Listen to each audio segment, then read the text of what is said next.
in the field and how it will make decisions. I mean, there are some guidelines of what the comprehensive approach is, but I think it should be tailor-made to suit the situation. Thank you.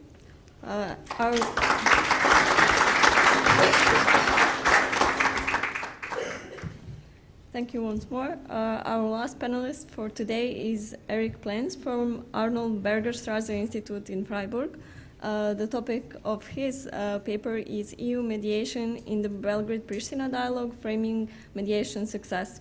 Erik is a PhD fellow at the Institute. His study focus is something completely different, extreme weather and urban political violence in sub-Saharan Africa, but he has researched EU mediation in the Balkans and capacity building in Ethiopia as part of the Horizon 2020 project. Yeah, thank you. My work is very much related to Pieter's work, as I'm part of EU CIFCAP, but I'm focusing on the local level and the local perceptions, and that's why I skipped the EU perspective in my presentation. It's part of the paper, but I will skip it in this presentation. But before focusing on that, I would like to take a step back and focus on the analytical framework that we are drawing on. Since we somehow noticed that mediation literature has focused on mediation strategies, timing, or motivations to mediate, but very little has been done on the question how to assess mediation success. And for that reason, we draw on existing frameworks on military conflict management and mediation effectiveness, combined it and adjusted it to our needs. And those new framework, or this framework, consists of two pillars. The first one is the internal pillar. It's the internal effectiveness. In this case, it's the EU perspective, or the mediator perspective. And the second pillar is the external perspective, in this case, the conflict perspective, or the local perspective. For the first one, the first pillar, we're looking at indicators such as internal transparency, legitimacy, and how the mediator achieved his goals, and if he or does he or she has received its goals. For the latter pillar, the external pillar, we are looking at good versus harm and local legitimacy on the ground. And this is a factor that has been largely neglected by recent literature. That's why I'm going to address it in this presentation. For the case of Kosovo Belgrade-Pristina dialogue, I would like to start with a rather controversial figure. Prior to the 2013 Brussels agreement in an informal referendum organized in the north of Kosovo on the acceptance of Kosovo's authorities, 99% of the respondents said, no, we wouldn't accept it. Nevertheless, both conflict parties signed the Brussels agreement that foresees Belgrade's acceptance that the north is part of Kosovo, and Pristina's commitment to safeguard the interests of local Serbs in the region. In 2015, a second agreement translated the Brussels records into practical implementation. The most controversial part of the negotiated agreement is the installation of a coordination body in the north that represents Serb municipalities. Due to the double wording in the final document, association or community, Kosovo interprets the body as NGO, with limited responsibilities, and Serbia insists on it being an institutional body. In fact, the agreement sparked considerable opposition in Kosovo and led to a political deadlock. Some scholars argue that the situation could easily escalate and turn into social unrest. This opinion has been backed by a poll conducted by the Kosovo Center for Security Studies in 2017. Asked about the constitution of Serb majority municipalities, 78% of the respondents considered it very harmful or harmful. In general, recent research pointed to the fact that the agreement has been reached not with the region, but about the region. North Kosovo was not involved in negotiations on its future status, risking that the agreement is perceived as illegitimate on the ground. The negotiations might have opened Pandora's box, as it questions the status quo of North Kosovo. Before the agreement, Kosovo authorities made no attempt to extend the reach up to the north, and parts of the administration even welcomed the separation. Moreover, criminal circles that are allegedly connected to the political elite in Kosovo even benefited from the North's unclear status. On the other hand, Serbia's interest in annexing the North seemed rather limited, as Belgrade has nothing to provide in exchange. However, this rather negative picture changes when looking at the situation of the Kosovo Serbs. For the first time in history, they had a positive perspective for the future.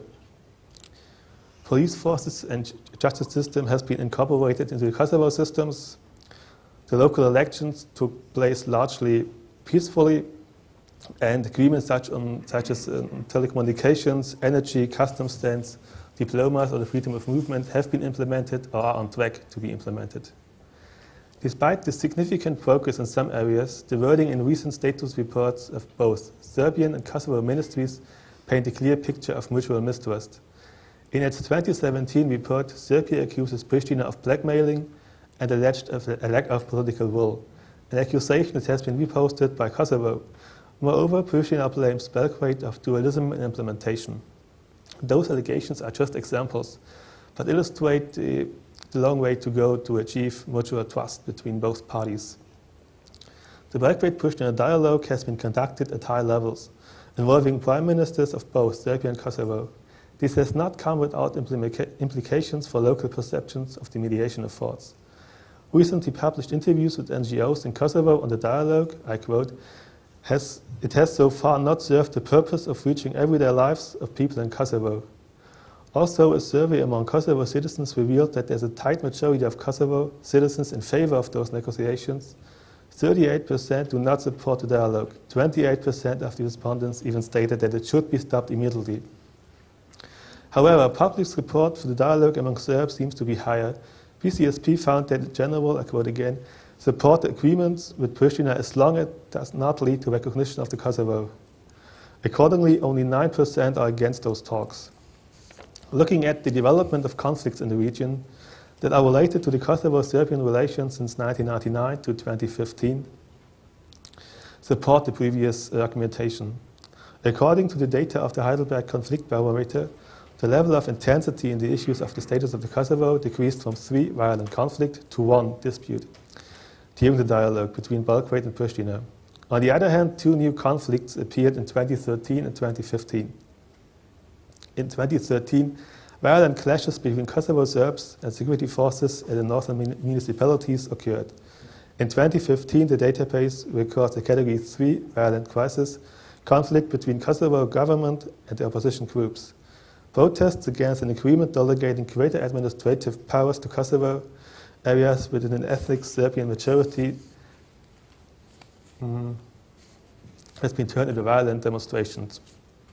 So coming to the end of my presentation, I would like to summarize that the dialogue has achieved this major goal of a normalization between relations of both Serbia and Kosovo, but it failed to significantly contribute to sustainable peace in northern Kosovo, especially on the local level. And closing the circle and linking it to mediation literature, I followed the argumentation made, for example, by Gardner and Birdsley, saying that choosing a directive mediation strategy by offering strong incentives, in this case the EU perspective, led to a quick agreement with limited durability. Thank you.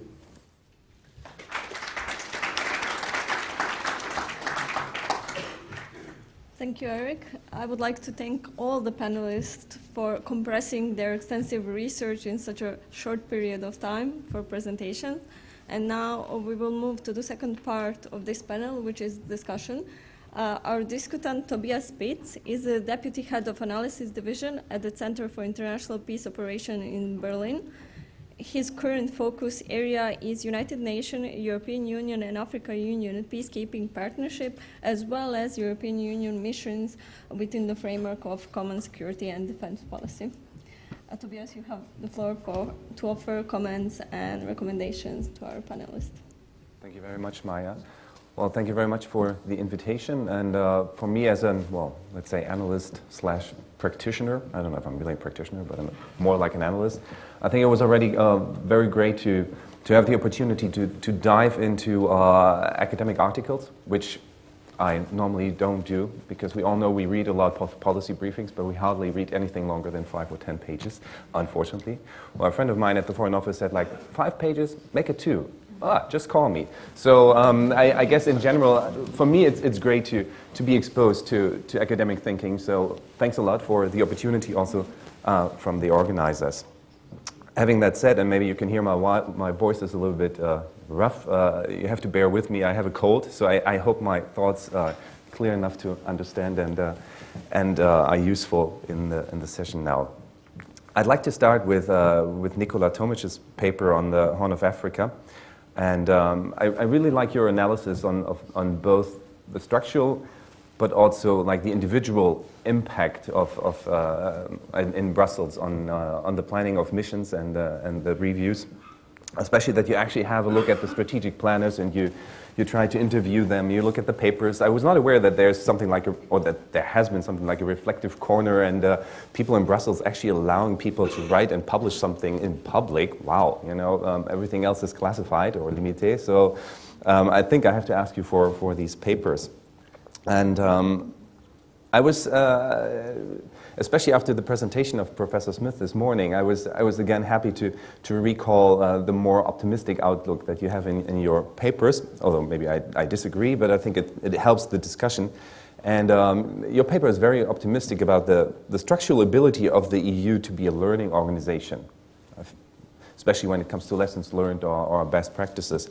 And on the other hand, you're also quite positive when you're looking at the personal capacities of the people working there, the strategic planners, and how they actually are able to work on the crisis management concepts and actually, you know, take the lessons learned from one crisis management concept implementation over to the next one.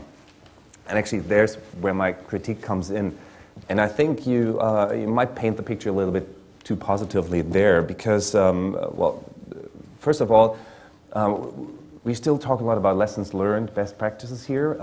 At the UN, the people always hit me with a stick and say, like, it's lessons identified, it's good practices. And I think that's for a reason, because we hardly learn any lesson. But, you know, the first step would be lessons identified. So in general, I think maybe we should also think about, you know, using different terms and also thinking about what that means then in analyzing what is done in Brussels or in the missions.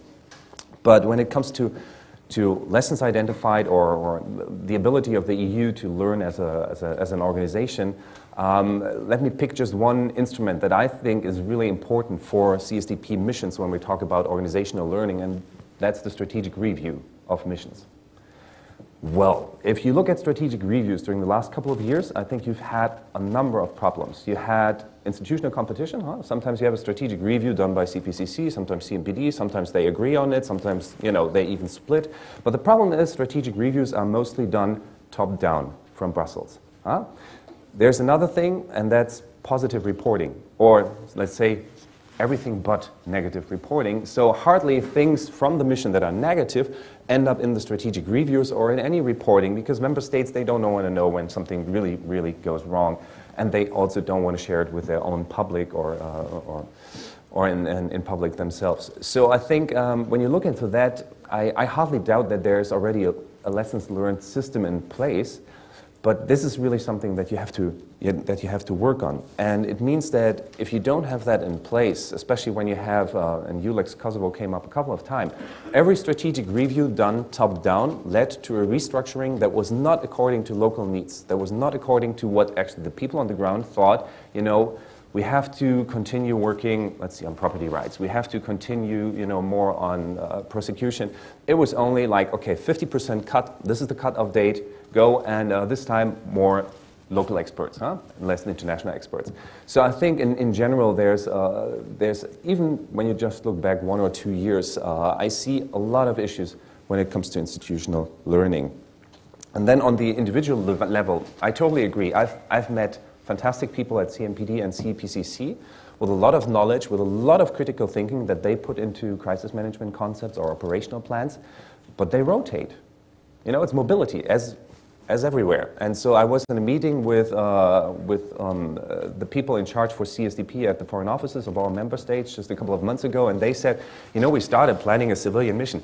We haven't done that in a long time. And actually there was only one person in the room who was actually involved in the last planning of a civilian mission.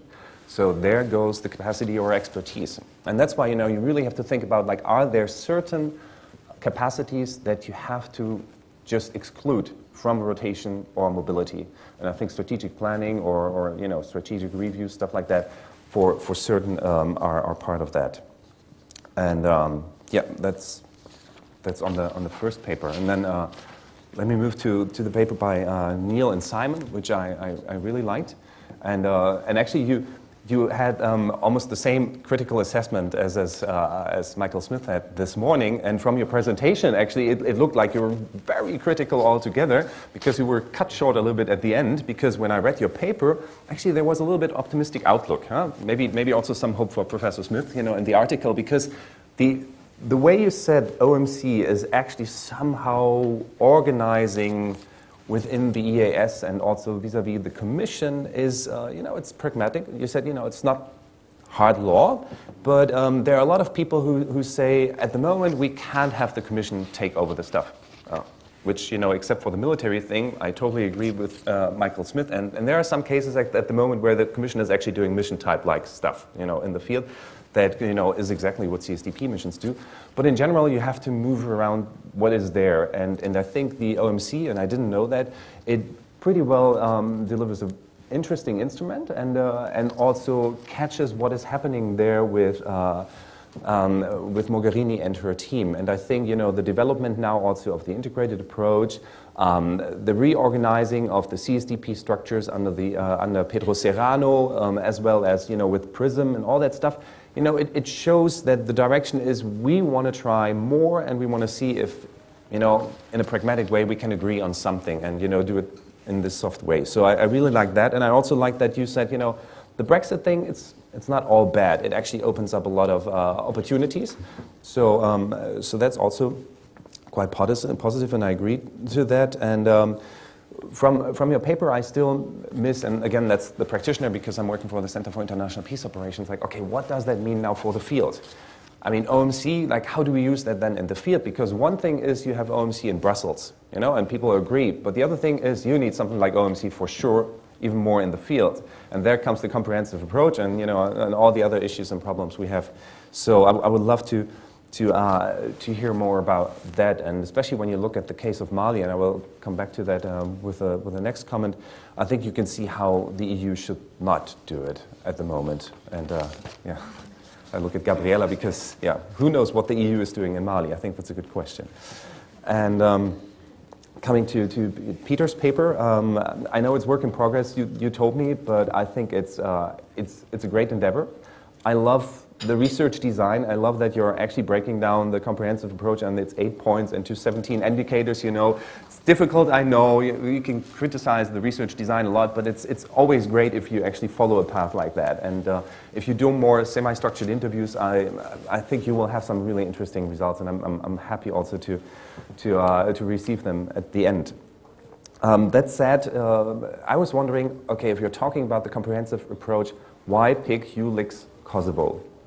Because that's like the evident thing where a comprehensive approach, even if we wanted to, would never have worked because of the political external factors.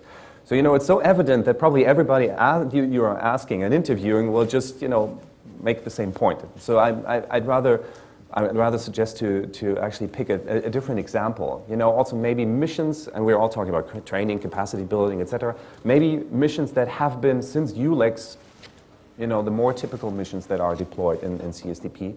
And maybe that would be interesting. I'm not so sure about the list of interviews. Has that been all ULEX personnel, or because I only saw like 3 people working in the CSDP mission, but nobody in Brussels. So I would really suggest that you interview a lot of the people also in CPCC and CMPD for your paper, especially the Brussels elements in CPCC of each mission as a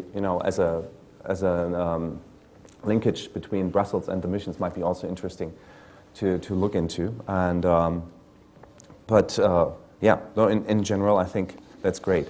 And you actually mentioned PRISM already, so that you're right up to date there. And then coming to Erik's paper, and I'm sorry, it sticks a little bit out. Everything is about the comprehensive approach, and then it's about mediation. And I think you've done an excellent analysis and assessment and account of the whole Pristina-Belgrade dialogue. And I think the interesting link, and that is something that has been said also on different panels, is maybe that there you can also see how important actors' leadership is. That's also like a running theme through a couple of panels, and also what Pieter Feith said. It's the leadership might be a very important point in how we select the leaders and how they actually use the instruments and tools that they have available. And, you know, maybe in that case also it was because of the HR that things happened, you know, at least went in the right direction, although we're not yet there. I would have been really interested in the weather and sub-Saharan violence thing. That's so maybe that's something for the next panel. And now I think I'm also running out of time. So some quick conclusions. I was surprised that actually if you look at all the papers, and actually there were not only 4 but 5 papers, but unfortunately one person missed her flight. When you look at the 4 papers presented here, you know, they're cautiously optimistic. And I think that's good. It's, they're cautiously optimistic since, you know, 2013 with the communication of the comprehensive approach. There has been a lot of thinking and struggling. You know, at least something's going on. You know, I like movement. So I would also disagree there with Professor Smith that, you know, they were in hibernation. Maybe it was not the kind of fights that we had wished for, but there were a lot of fights and struggling and discussion going on.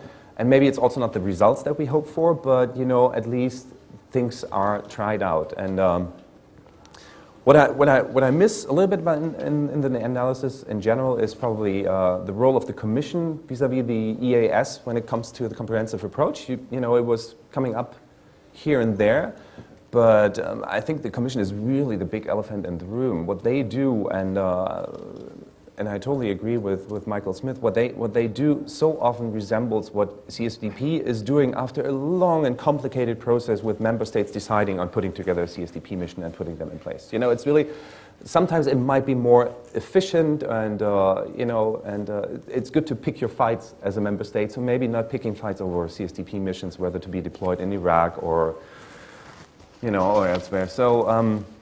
So I guess I would love to hear more about that, and especially also in Pieter's paper about the role of the EU delegations, because I think now with the head of the EU delegation being from the EAS, you know, and have like the political oversight, but then the deputy being in charge, you know, for the Commission and the funds, I'm not sure if that really works out in the field and how it works out. So with the interviews there, I think that might be really interesting. It was also quite telling to see that most of the time that you assessed missions or responses well done by the EU, it's somehow related either to piracy or migration. Well, and that's also something. That's at the core interest of the member states. And unfortunately, it has been really pushed by interests much more than norms, as well as the European security strategy back then was much more about norms, and, you know, the global strategy, it's now a mix of norms and interests, and you can really tell by the kind of responses that interests are now at the core.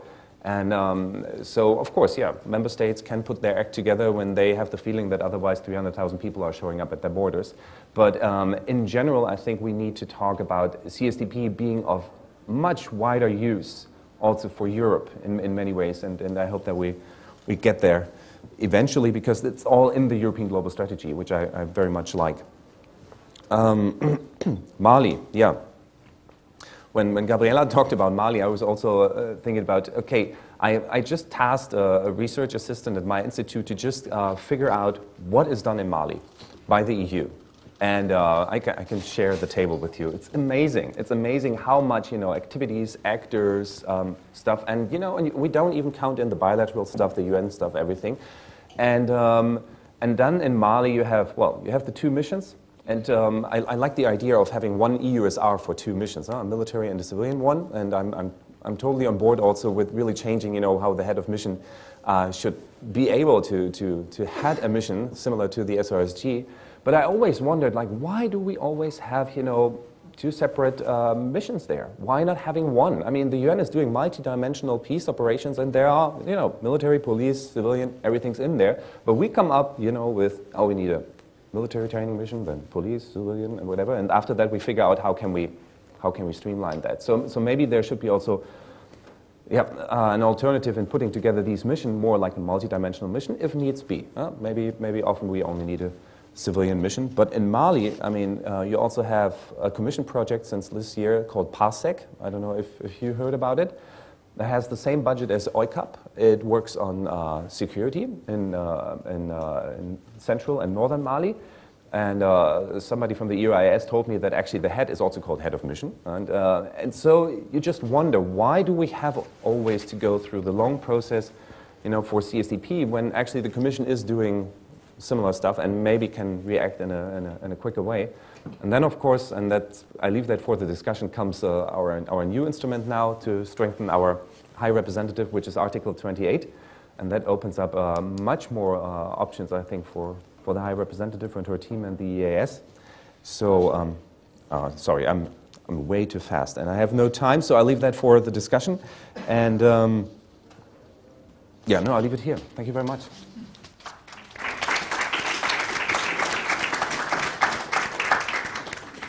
Thank you, Tobias. Thank you, panelists. Now we will turn to our audience. It's time for question and answers. Please state your name, affiliation, and to whom you are addressing your questions. I have one. Yes, please. Good afternoon. My name is Albert. Just the microphone, just a second. Hello, my name is Albert van Nuenen-Carrioen. I'm the head of the EU-Lex Liaison Office in Belgrade. And I have a question for Neil Winn.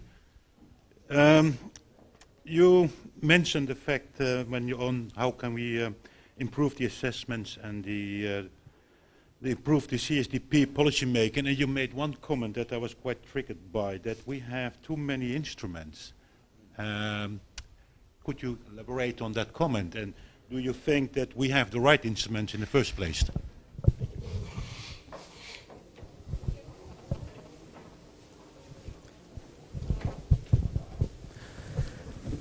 Okay, too many instruments. I think, you know, it's partly answering what Tobias was saying before. I think the EU is far too bureaucratic because that's how it's developed as a kind of regulation actor, almost according to the rules of neo-functionalism, you know, form follows function. And I think the instruments sometimes, what I meant by that is who's in charge. You're not always sure, is it the Commission, is it the CSDP mission on the ground, is it the office in Brussels? That's what I mean. There are too many cooks and not enough leaders, and it needs simplifying. And that's one of the reasons, like you were saying about, you know, you have a mission for this and a mission for that and a mission for everything. It would be better to mainstream everything through one kind of unit, whatever that is, whether it's the Commission or whether it's the External Action. I mean, surely it should be, you know, the External Action Service, but the Commission is so wanting to keep hold of its, you know, foreign policy brief in a way that they're often in competition with each other. You know, a bit like, you know, in the old days when you'd have, like, you know, two commissioners fighting over trade policy, like you'd have Patton and then you'd have,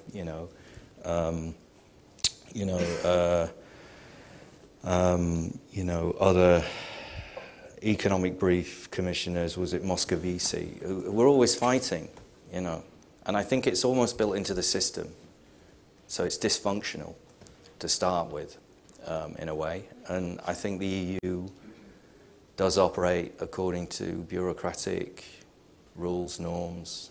Every institution does, but I think the EU is particularly, let's say, based around that concept. It's its kind of identity, which is sometimes problematic. Simplify. Anyway.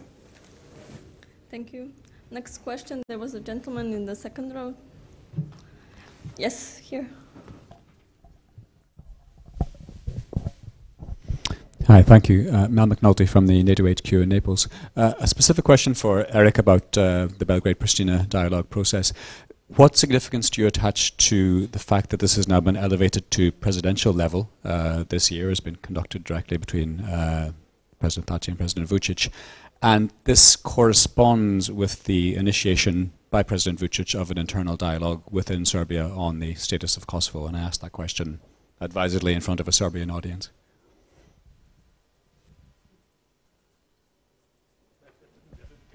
The last 2 points. First point, the Belgrade-Pristina dialogue process has now been elevated a level. It's been conducted by the two presidents. Do you attach any significance to that? Would you be a bit more optimistic that it has resumed at that level?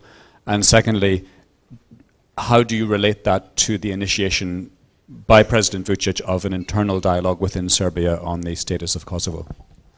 Yeah, to the first question, I would like to say that, of course, it's great to see some focus on the overall issue, but I think it wouldn't solve the issues in North Kosovo, the locals in North Kosovo. And this also answers the second question on the dialogue within Serbia. It's great to have it here, to have this local dialogue.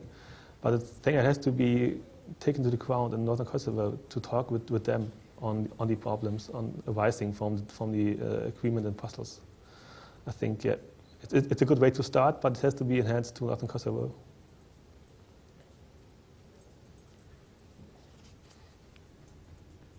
Maybe some of the panelists have also some insights to share on this question, on the elevation of the dialogue. Yes, Dusan, please.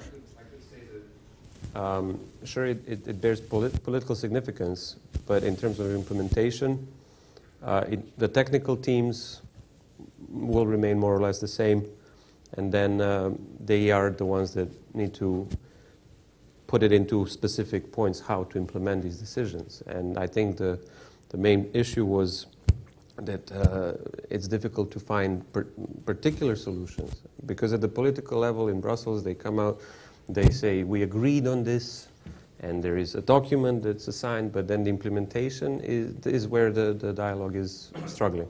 So whoever is in the photo doesn't, I mean, I would say doesn't make such a big difference in implementation. Isn't the problem with the dialogue? Just a second, the microphone. Isn't the problem with the dialogue? I'm trying again. Isn't the problem with the dialogue that there is too little top-down, but rather that there is too much top-down, and that there is too little bottom-up? If you look at perceptions in Kosovo, and probably also in Serbia, among the people, among the grassroots, civil society, there is a massive misunderstanding of what the dialogue is about. There is mistrust. I've seen this particularly in Kosovo, I must admit. And people feel that this is something that is profoundly against their interests. So what is needed is not to bring it to higher levels, but to bring it down from Brussels to the field, and to make an effort to explain to the people, on both sides, what the dialogue is about and what the mutual benefits are about, and that we should not engage in second guessing and so forth, but to try to overcome the mutual distrust. I think that is the problem. We have one more question.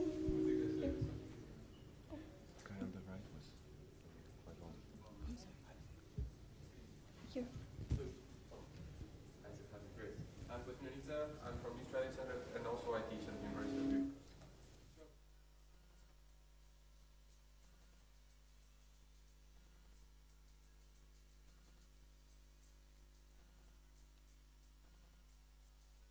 Everyone was more on that. I've been to NATO HQ last week, and there was a lot of talk about that. So yeah. Hear more on it. Thank you. Okay.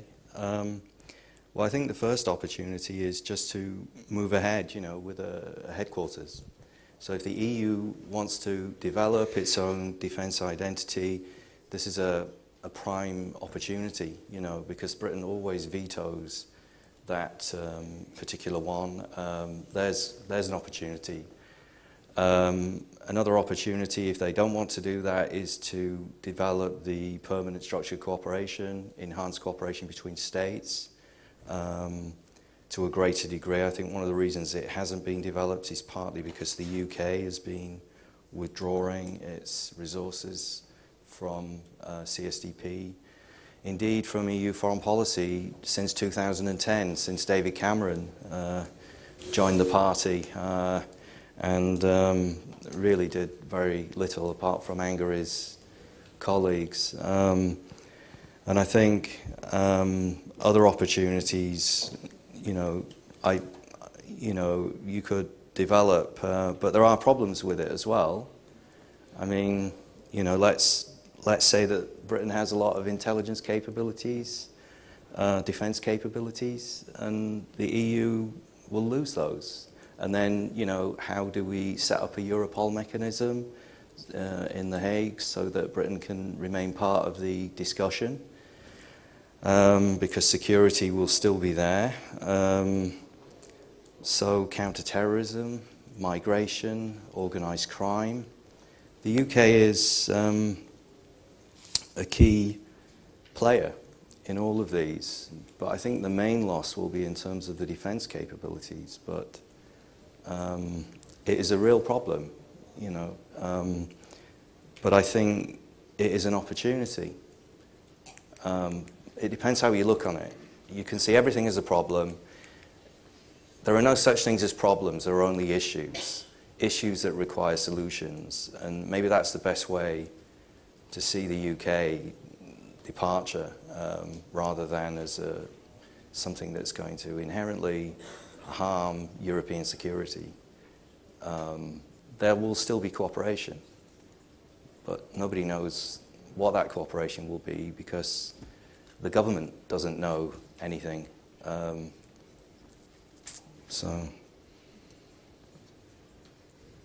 Thank you. We had a question on the there. Microphone, please. Gentleman with the red tie. He was first. I'm sorry. Thank you. I'll try to be brief. I'm Kurt Bassiner from the Democratization Policy Council, also University of St. Andrews. And my question is for Dr. Tomic, but anybody who wants to jump in can field it. I'm curious that if in this learning process that you've looked into so deeply, whether the term deterrence ever comes up, because at least in the documentation that I've read about CSDP, it's never there. Even though the EU has a CSDP mission with a Chapter 7 deterrent mandate in Bosnia that it wants to ignore and pretend it's just a training mission, and it's quite anemic as a result. So I'm just curious whether that's being inculcated particularly in this geopolitical moment where you can't count on the United States, at least you can't bet on it right now, and that would be something I would think Europe would want to be thinking about. Thanks. I mean, deterrent, no, it did not come up in the interviews, but I think because the use of force is, in a way, not so compatible with the EU's idea of a normative power, it's always a sensitive topic, the use of force. And Sofia got a mandate to use force when they intercept ships. And it was interesting to see how the EU framed the use of force. It said, interrupt the business model of traffickers and smugglers. So in a sense, it had to very carefully frame the use of force. So it was interrupting the business model rather than shooting at people.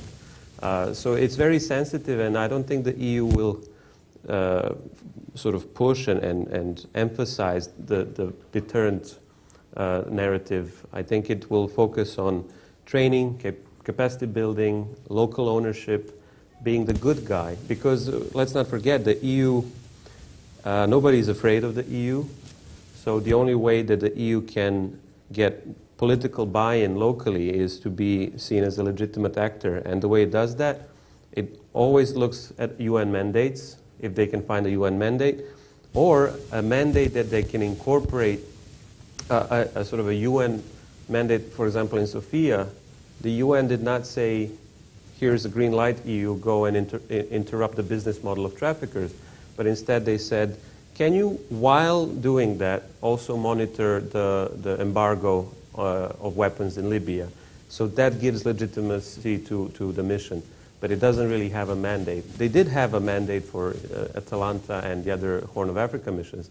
But here you see that they always try to find some legitimacy rather than promote a narrative of deterrence and you know, show themselves as a military strong power. Thank you. There was a question here in first row. Can we have the mic? Brian Ebel from the Brian Ebel from the Canadian Embassy. I'd like to thank all the panelists and the discussant for very provocative and interesting points. A question for Pieter.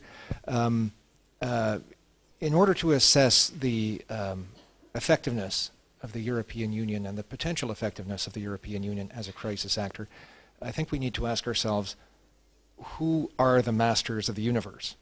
And the answer that always comes to my mind is the master of the universe, the masters of the universe are the accountants. The people who establish long chains of accountability, the people who manage the budgets, the people who insist that we have to have lots of coordination meetings to make sure we're using our resources to their maximum efficiency. Based on the work that you've done, the analysis that you've done, the preliminary conclusions that you're arriving at, do you think that this is inevitable, or do you think it's a problem at all? And do you think that there's anything that can be done to overcome this problem? Specifically, what can be done to make the institution of the High Rep for foreign and defense policy, security policy, more effective? Thank you. Short question, long answer, I guess. I would say, first of all, for effectiveness, I think it's important to stress that for this study, we look only at the specific policy and not at the overall effectiveness, as understood as is the EU also doing the right things, for instance. When it comes to the resource management, I think you're absolutely right. There's a lot of decisions and choices that are taken also very much on the ground, basically due to resource restrictions and being resource strapped. Unfortunately, that perspective changes dependent on what level you look at it from. So a lot of it has to do with, while there is a strategic goal or a in the region or in the country goal to pool our resources and limit the expenditure for overall EU engagements and create higher impact from putting our assets together. When you go into the missions, now they're assessed on their resource expenditure within their very limited mandate. And that means that the operational decisions taken has more to do with not complicating the situation for yourself, because if you are a practitioner within a mission mandate, the only thing you get from coordination is a more complex and more expensive world for yourself, because you are not being rewarded for adapting to the mandates of other actors. You are being rewarded for your delivery on your own mandate. And I think one of the key recommendations that we come to, both in terms of this report and the one Katarina presented before, is the fact that from the strategic level, from the Brussels level, you need to not just encourage an environment of cooperation and coordination, you need to prioritize.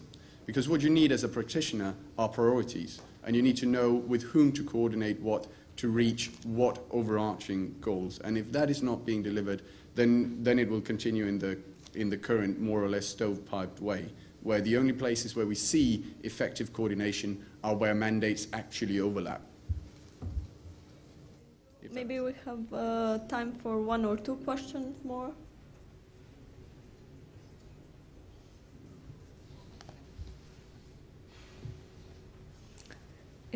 Yes, Professor, first row.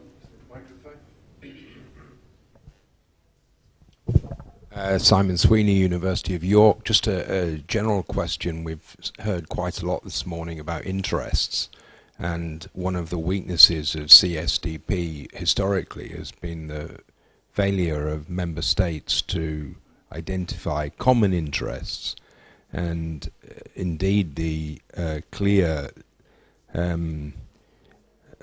extraction of certain member states away from missions if they think, well, that's actually nothing to do with us. So the question is there any prospect, do you believe, does anybody believe, that given the extent of growing threats, and many of the growing threats, including cybersecurity, have been mentioned this morning, is there any prospect of the EU 27, never mind 28, but the EU 27 waking up to the reality of common interests and identifying those common threats that demand an appreciation of common interests? Thank you.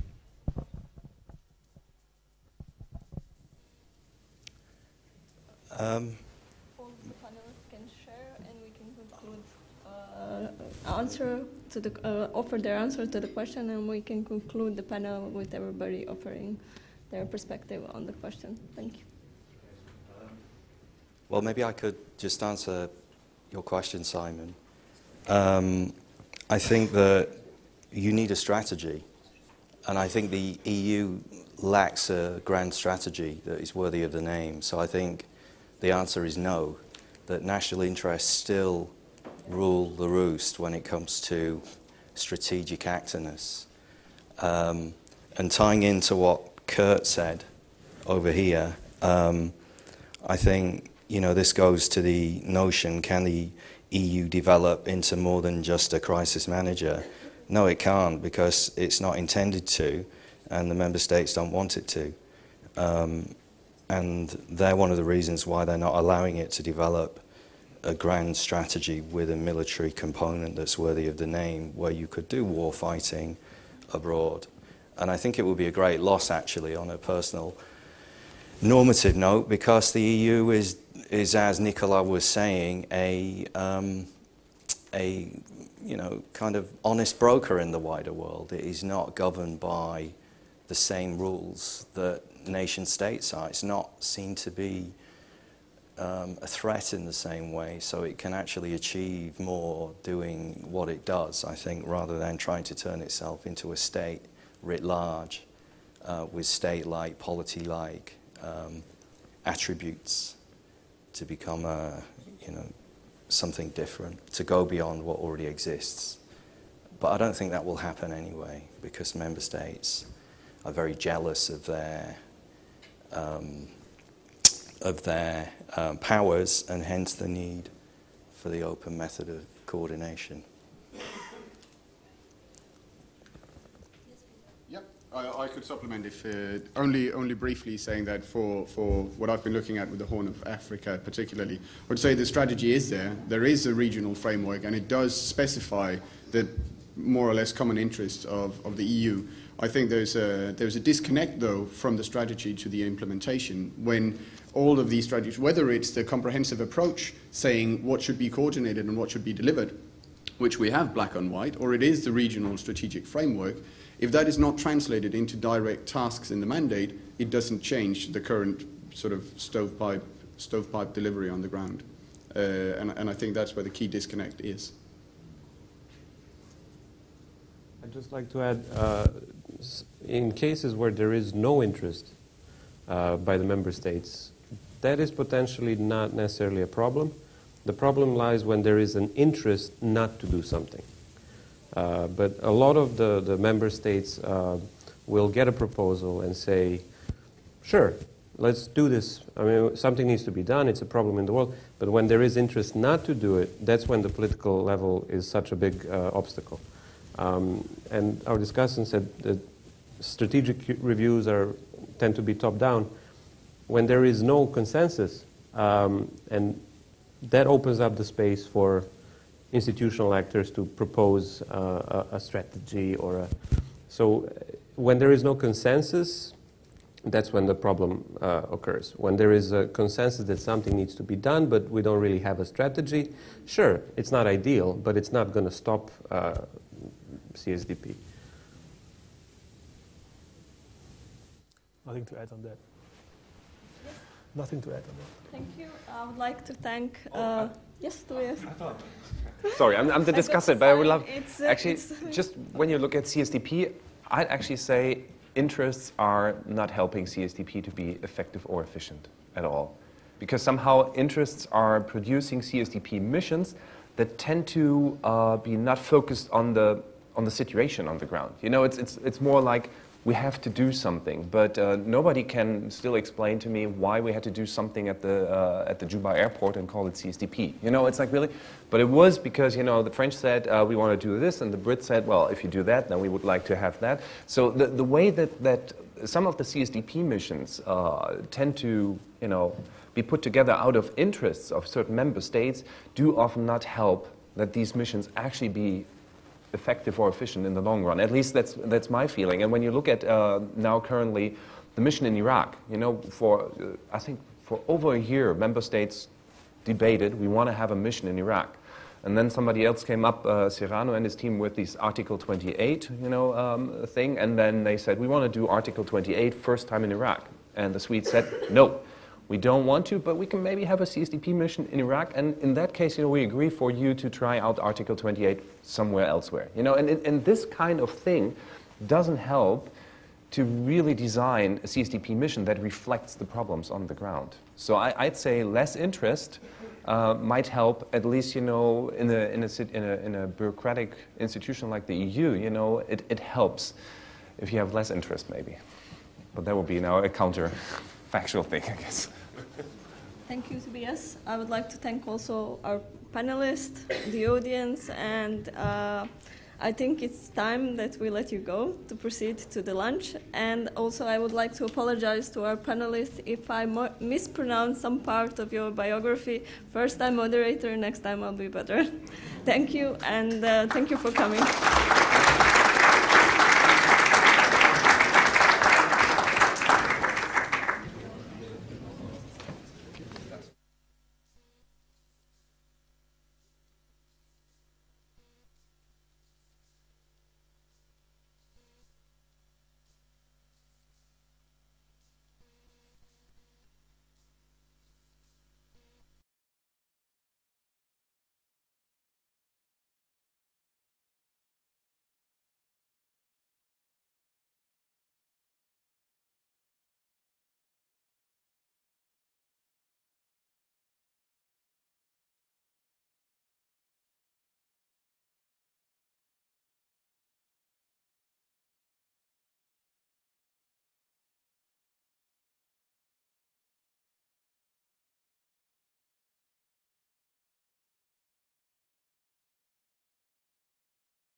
Kako funkcionišemo, znači imamo ovaj mikrofon. Moderatori ćete posebno ovdje smo ovako išli pošto je panelist. Dobro. Ova dva, oni su sklopili sa ova dva mesta, jedan na jedan i tamo jedan na dva. Ništa ne, ono će da pojača. Vi ćete sami sebe čuti da li ste previše blizu ili previše daleko. Ako se čuju da onda ste previše blizu. A suprotno, to je jedan parametar. Čućete otprilike sami sebe.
Can we start? Okay.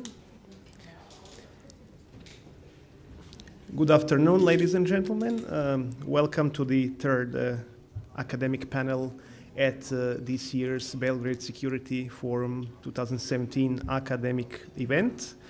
I am Marko Kovačević, and I will be moderating this very interesting panel that is titled "The EU as a Crisis Management Actor, CSDP in the Neighbourhood." This panel will analyze the EU missions in Kosovo, Bosnia and Herzegovina, Somalia, the occupied Palestinian territories, in order to discuss the issues of local ownership in peacekeeping missions, the planning capacity of CSDP missions, missing elements in the EU missions, as well as how the EU missions might aid and abet our authoritarianism. It is a great pleasure to introduce our panelists today, and I'm just going to briefly announce them. With us here today is Dr. Filip Eidus, who is a Marie Curie Fellow at the School of Sociology, Politics and International Studies at the University of Bristol until just maybe 2 weeks ago, and Filip has returned to Belgrade after 2 years at the University of Bristol, and now is assistant professor at the Faculty of Political Sciences, University of Belgrade, continuing his teaching at the University of Belgrade. Most recently, some of Filip's work has been published in the European Security, the Cambridge Review of International Affairs, the Journal of International Relations and Development, and Southeast European and Black Sea Studies. Today we'll have a chance to hear more about his work in the area of CSDP and missions. Also with us here today is Ivana Boštjančić-Pulko, who is a PhD candidate, and she graduated with a degree in international relations from the University of Ljubljana, and currently she is a project manager and researcher at the Center for European Perspective, responsible for overall implementation of security sector reform projects in the countries of the Western Balkans in the framework of Slovenia's official development assistance. Dr. Annemarie Pien-Roth is associate professor at the Institute for Strategy, Royal Danish Defense College. Her research appraises strategic approaches to the protection of civilians in peace operations and crisis management, primarily in wider Europe and sub-Saharan Africa. Dr. Ala Tartir is the program director of Al-Shabaka, the Palestinian Policy Network, and a postdoctoral fellow at the Geneva Center for Security Policy, as well as a research associate at the Center on Conflict Development and Peace Building with the Graduate Institute of International and Development Studies in Geneva.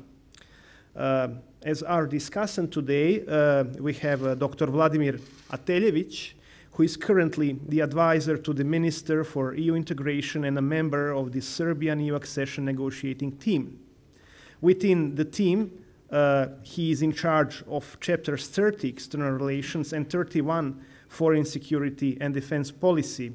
Mr. Ateljević graduated from the Faculty of Political Sciences at the University of Belgrade, where he completed both his MA and PhD thesis. Without further ado, I suggest to the panelists to use 12 minutes to present their work, and then we can proceed with the Q&A, with the first discussants' comments, and afterwards with the Q&A during this session. I yield the floor to Filip Eidus to present the paper titled "Local Ownership as International Governmentality, Evidence from the EU Mission in the Horn of Africa." Thank you, Marco. Thanks to the organizers, and I'm part of the organization as well, for putting up this panel and the conference today. It is my great pleasure to be here with you today to present my results from my Marie Curie project, which allowed me to spend 2 years in Bristol and study local ownership in CSDP missions. And in particular, I looked at 3 missions in my project, which is EULEX, Kosovo. Then I looked at EUPOL COPS, and together with Dr. Tartir, I co-authored one paper on that subject, but he's going to more focus on Palestine in his presentation. And the third mission, which I looked at in my project, is EUCAP Nestor in the Horn of Africa. And in my presentation, I will provide illustrations from the third mission, from Somalia and from the Horn of Africa.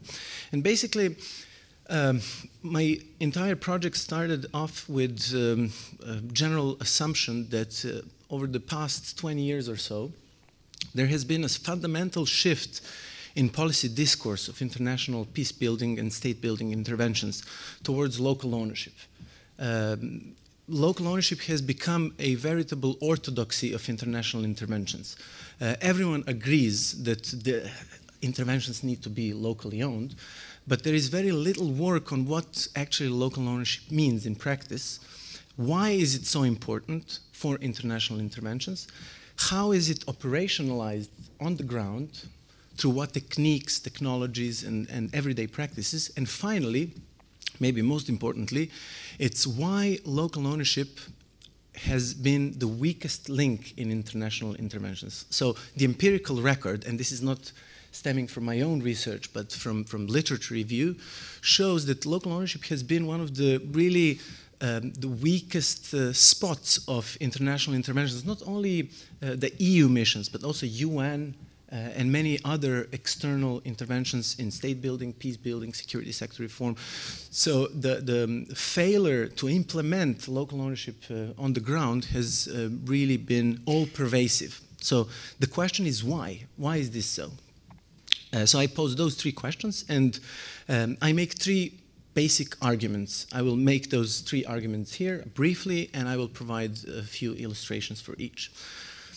So the first question is why local ownership as a principle of international interventions appears at the turn of the century, so 1999, 2000. When you Google local ownership in peace building, before 1999, you won't find any references whatsoever. Maybe in development policy, yes, but in peace building, state building interventions, it really comes to the radar in the early 2000s, and in the past 5 or 6 years, there is a veritable explosion of interest for the local. There is even a local turn in peace-building studies, and all missions claim to at least try to achieve local ownership on the ground.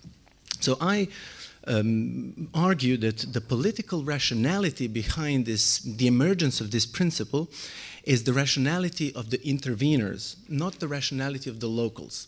And that this political rationality echoes concerns of the late colonial Western powers who switched from a principle of direct rule of their colonies at the beginning of 19th century to a more indirect rule in the second half, especially after the Indian Mutiny of the 19th century, because they realized that it was impractical and impossible to westernize and to directly control colonial possessions. So they switched to a more kind of indirect rule and to a light footprint, the rule through the local princes, through autonomy of the colonized. Now, I'm not saying that local ownership is a neo-colonial continuation of the old times. I'm just saying that after the failures of the international community to build and erect Western liberal states in some countries that were under the international interventions, most importantly Bosnia, Kosovo, but later on Iraq and Afghanistan, the international community realized increasingly that the erection of liberal states, fully fledged liberal states, is impossible, and there needs to be a local agency, a local autonomy, and if that means diversion from the original kind of model of liberal state, that's fine as long as it's sustainable and holds local traction. In EUCAP Nestor, it's an excellent example. The intervention per se started not on the behalf of the local needs and interests. The EU intervened on behalf of EU commercial interests in the Gulf of Aden. to fight piracy, which was, as it was stated in one of the previous panels, from the Somali point of view, was a legitimate response to illegal fishing off the coast of Somalia. So from the point of view of the locals, the intervention didn't make that much sense. Local ownership as a principle of this intervention was also based on the rationality of the EU, not on the rationality of those who are at the receiving end of the intervention. Local ownership was simply introduced, or tried to be introduced, as a way of achieving sustainability for reforms which are important from the point of view of European geostrategic and economic interests. Now, in the second part of my paper, I study how is this principle of local ownership being operationalized on the ground. Is it pure rhetoric, as some authors argue, that serves only to legitimize international interventions, or it's a principle which structures practices? And I observed, not only in Somalia, where I did field work, but also in Palestine and in Kosovo, that local ownership principle is more than mere rhetoric. It does structure, shapes interventionist practices. And I argue that it is operationalized through the technology of responsibilization, which means a transfer of responsibility from the international community to the locals for the implementation of externally designed goals and objectives of missions. And this technology of responsibilization is further detailed in a number of different techniques, such as mentoring, monitoring, evaluation, trainings, key leadership engagement, and joint planning. Now, given the fact that the very rationality behind both interventions and local ownership is based on the rationality of those who intervene from the global north, rather than those who are on the receiving end in the global south and in conflict-affected states, this responsibilization is an outside-in and top-down endeavor, and is not based, usually, in most cases, on genuine interests and needs of those who are on the receiving end. I will just give you one example: joint action planning. That's one of the techniques which is practiced not only in the Horn of Africa, but also in Kosovo. We have joint coordination boards. We have joint meetings of the EU and the local authorities who jointly plan what the objectives and the tasks of the mission are going to be. Now, when you read the joint action plan signed between the EU and the government of Somaliland from 2014, you read that, I quote, it was a bottom-up approach, yet fully aligned with Somaliland's vision. However, when you interview both EU officials and Somali Coast Guard officers, you very soon realize that there was very little jointly agreed tasks and objectives in this endeavor. I will just quote one Somaliland's official from the Ministry of Foreign Affairs. He says, I quote, "In the process of drafting the joint action plan, EU Capnaster was in the driving seat. It was based on how they wanted to assist us. It was basically a plan of their activities." End of quote. The same logic behind this technique of responsibilization was shared by by EU officials, sorry. And I will just quote you one interview that I had with one of the top level officials in this mission. He says, "I was the pen holder of the joint action plan. When I presented them the draft and the methodology behind the document, they were more than happy with that.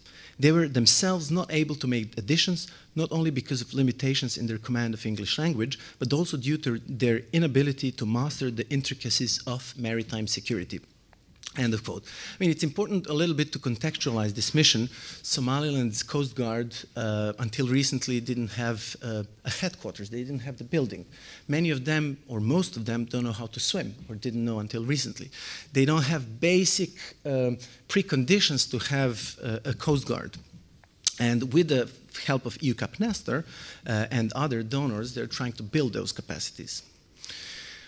Now, that having being said, that the political rationality of local ownership is based on the rationality of the interveners, and that it is operationalized through the technique of responsibilization of the locals, I wanted to know and to understand why the locals resist to assume ownership over those externally designed objectives. And with this section, I will finish. So I argue in my paper that because the principle is based on this alien governmentality. I won't bore you with governmentality studies and the work of Michel Foucault, but this is the theoretical background of my work. Because of this alien governmentality that echoes a late colonial principle of indirect rule, and because of the way it is being operationalized as an externally driven top-down process of responsabilization, local population and local authorities simply engage in various forms of either direct or indirect resistance, not necessarily resistance. Of course, there is a lot of work that the locals do together with the internationals. But at least in this particular case, the locals engage in the various forms of direct and indirect resistance to the objectives and the tasks that the EU tried to responsibilize them with. And interestingly enough, the cases and the instances of direct resistance are rather rare. What is much more interesting, at least theoretically, but I also think practically and politically, is this so-called infra-politics or everyday resistance of the locals to whatever the EU is trying to achieve. So formally, the Somalis will tell you, yes, yes, yes, please come work with us. We agree with everything that you bring, because you bring resources, you bring knowledge, and we issue an invitation to the EU to come and teach us how to have a Coast Guard. But then, on an everyday level, the locals they for instance drag their feet with the adoption of various laws. There was a draft law on Coast Guard which was made by the EU years ago, and it hasn't been passed by the local parliament. And when you speak to the EU and ask them, so why the locals didn't pass the law, they will give you a whole bunch of official storylines why the law hasn't been passed. But when you dig a little bit deeper and scratch the surface, you realize that there is a very concrete reason why this particular law has not been adopted. And the reason is that the law did not reflect the interests and the needs of the local population. One example from this law, according to the European best standards, the Coast Guard is under the Ministry of Interior. It has some sort of autonomy, and it has some police powers. They have to police Somali waters. However, in the Somali kind of tradition, and according to the Somali kind of balance of power, current balance of power in the government, nobody wanted to have, first of all, Coast Guard, which belongs to the Ministry of Interior. They wanted to have a militarized Coast Guard. That's one, because that's a nucleus of their potentially future navy. Second, they didn't want to have a Coast Guard which was autonomous, slightly autonomous from the minister, because the minister is the strong man and he wants to have a full control. And third of all, they didn't want to have a Coast Guard with the police powers, because they already have other institutions with police powers. So they put it in the drawer and they find ever new and creative justifications for not adopting. And also, there are, in addition to infra-political and indirect forms of resistance, which are extremely interesting, there are also instances of direct resistance when the government simply sent a letter to the EU saying, look, enough is enough, you're not helping us, this is not going the way it should, and please replace the person at the top, and let's find another kind of modus operandi. To conclude, I argue that the principle of ownership essentially is not grounded in rationality of those who are on the receiving end, that it echoes late colonial attempts of Western former colonial powers to control at a distance their colonial possessions and their populations. it is operationalized through techniques of responsibilization that aim to keep the power to decide on the objectives of the interventions in the hands of internationals while transferring responsibility for their outcomes and implementation to the locals. And this alien and distant governmentality gave rise and gives rise, I think, across CSDP and UN interventions to various forms of resistance that prevent higher degrees of local participation. And that's why locals do not own international interventions. Thank you for your attention.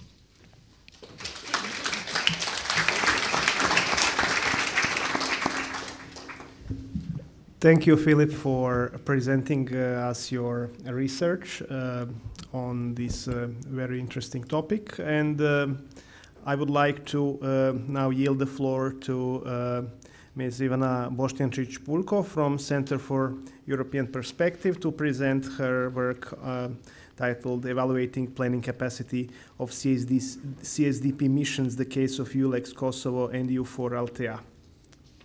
Thank you very much. Hello. I would also like to greet everybody on behalf of our project, because I'm representing another Horizon 2020 project here today. It's called IEC-EU, Improving the Effectiveness of Capabilities in EU Conflict Prevention.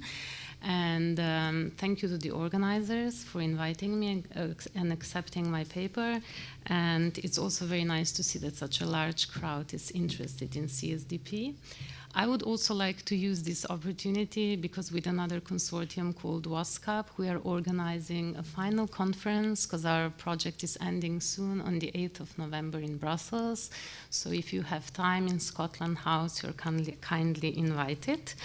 It will be very interesting to see the opinions of the researcher academics, but also the representatives of the EEAS and the member states.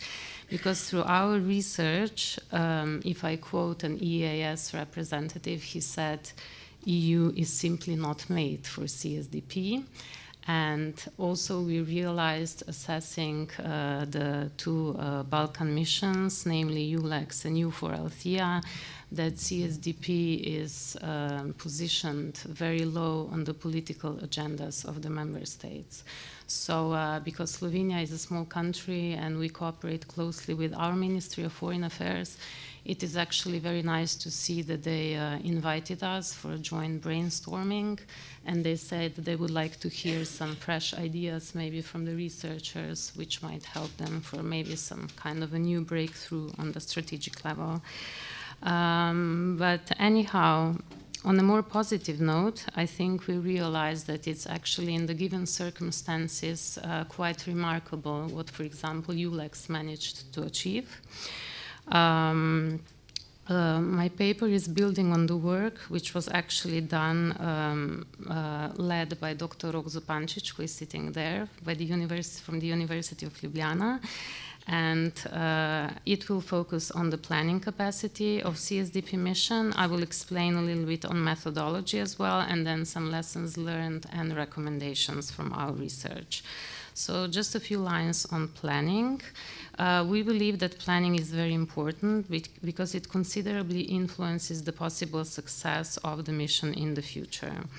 And the planning process is actually key to understanding how an operation works, because it's a conceptual bridge between the political aims and the objectives on the strategic level on one side, and then the operational means and resources on the other side. And when we say planning capacity, we didn't just look into the planning dynamic governed in the decision-making running up to the launch of the operation or the mission, but also then the implementation of the mission, the maintaining of political oversight by means of periodic mission reviews. We have heard about that a couple of times already today, and lesson learned processes. So we consider that as part of the planning process as well. As you are probably aware, crisis response planning is a multi-layered process within the EU. And so at the political strategic level of the Brussels institutions, the political authorities define in clearly defined consecutive steps. No presentation, we are not putting that on any slide because it looks terrible, it's so complicated. But in clearly defined consecutive steps, the broad outlook of the operation, how it should look like, etc. And then this guidance from above is then translated into plans with increased levels of detail. So these documents that are leading then to the operational plan are really detailed. So what we argue in our research that actually both missions achieved a somewhat satisfactory level in their planning capacities, which is of course also based on what are our expectations towards that. And maybe my large lesson learned within this research was also we really need to discuss what are our expectations within the CSDP, because it seems like the structures are working well and the processes as well, but they are rather slow. So if it takes 2 years to set up a mission or an operation, that's a very subjective thing, whether that's too slow or is quick enough, etc. And of course, there's a lot of room for improvement and many challenges remain, especially, we believe, at the level of the member states' decision making. So just as a context, both missions were planned at the time when EU was on its peak. So it was also the Balkans was somehow a testing ground for the EU, and also because of the proximity of the region, and EU was testing slightly what can it achieve through CSDP, and they were both very, very ambitious. And that's why it's also interesting now with smaller missions being planned to research those really the most ambitious, largest one, also with an executive mandate, which is really important. Our methodology consisted of field trips to Kosovo and Bosnia. We conducted around 70 interviews, and then we also had a focus group discussion. Some of you here participated in this discussion in Ljubljana. Yeah, because we need to understand that EU missions are political missions with an operational mandate. Large focus of our project was actually assessing the effectiveness of that technical part of the mission, so the operational part. But within the planning, we were also assessing the EU structural decision making.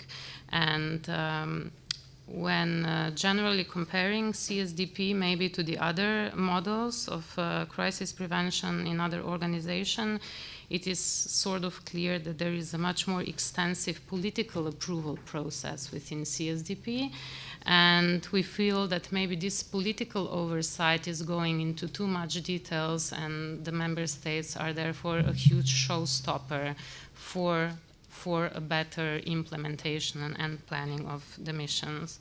And if I cite my colleague from the Slovenian MFA, as long as strategic problems and operational level in CSDP are kept separate, until then it is not expected for CSDP to achieve progress at the operational level or influence the overall reform of CSDP.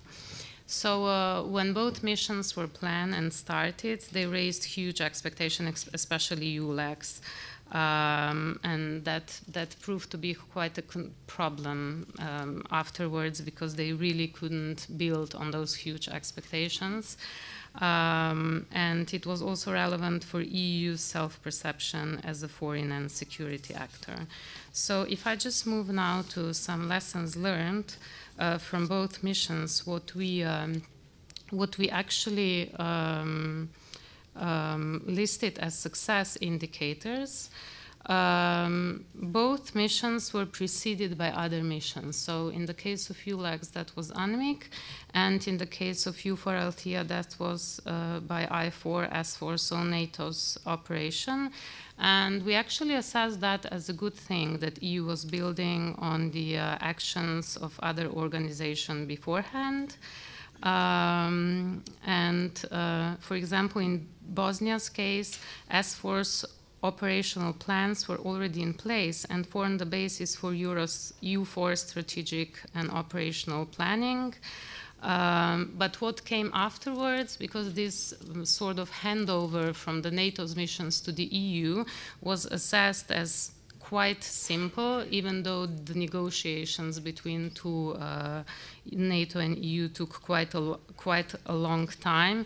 And if you take into consideration that actually NATO's military stayed in the place and changed then just the name of the mission to the EU, it took like 9 months for all the documents within the EU to be adopted.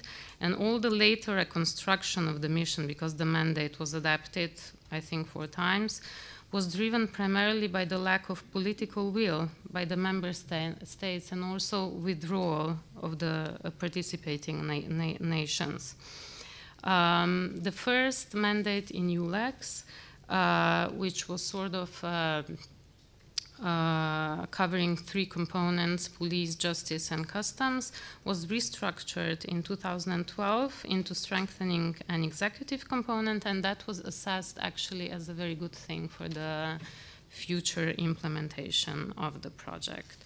So in the case of ULEX, there was a EU planning team deployed beforehand, and that also seems as a very good practice for the future EU missions, because it provided local presence on the ground. It could sort of interact with the locals a bit more.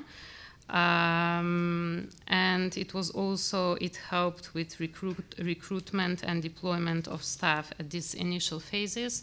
What is interesting actually is that the first operational plan of ULEX is different from the last document that EU PT proposed, which is probably because of member states' interventions and their political interests. So in the case of EU4 Althea, thank you, EU has a special agreement for EU4 and can use some of the NATO structures related to communication and information system, access to NATO classified network, intelligence system, etc., etc. What is a bit worrying that when we spoke to the people in the mission, they perceive that the EU mission is actually, because it has a very complicated sort of strategic level, how NATO and EU jointly lead it, that it's perceived as much more NATO-led than EU-led, and NATO is perceived as much better at strategic planning than the EU is. And in the case of ULEX, it's also important to stress that the EU was able to find a political compromise and deploy the mission despite the challenges arising from the question of Kosovo status. In both cases, we realized that there's a well-elaborated mission analysis of lessons learned. However, the implementation of those lessons learned is not the best. Okay, so if I just move quickly to some of the challenges, I would just like to mention a couple of them. One is EU visibility. I think somebody was mentioning before that EU has a lot of tools available. So what people stressed is that, for example, in Bosnia, probably the population is not really aware that there's an EU mission in that military camp. They still feel that there's a NATO mission. And in the case of Kosovo, they said that EU has too many actors on the ground because there's a special representative, it's ULEX, then there's development assistance, people are just mixing what EU is doing and what. In both cases, a really huge challenge is a lack of clear end state or exit strategy, if we can say so. But that's also the result of political deliberation by the member states because the mandates are very, very vague. So, for example, somebody said if somebody wanted to achieve what's in ULEX's mandate, ULEX should stay there for 20 years, and nobody knows if it's even possible to achieve all that on the ground. So we saw there's a bit animosity present from the field level to the Brussels level, because the field level says Brussels level lacks situational awareness on the ground, and And what I also realized that there's some animosity on the level member states, Brussels as well. Yeah. So also in the case of ULEX, it seems like CPCC is understaffed, because in Brussels you have in the structures 2 people dealing with such a huge mission as ULEX. And that's why things take a lot of time to be processed within CPCC, etc. So administrative procedures take too long. The strategic reviews are perceived as highly politicized, so they say they are not reflecting the real situation on the ground, and that's why people also feel reporting is often mismatched with discussions in Brussels and also reports from the ground. They do not have a desired impact in Brussels.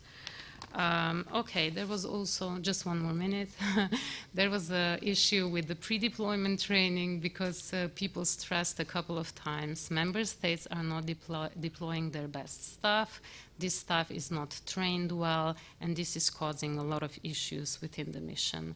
And also a problem is this constant rotation of staff, because usually when somebody comes new to the mission, they need at least 2 months to become really operational and understand what's going on.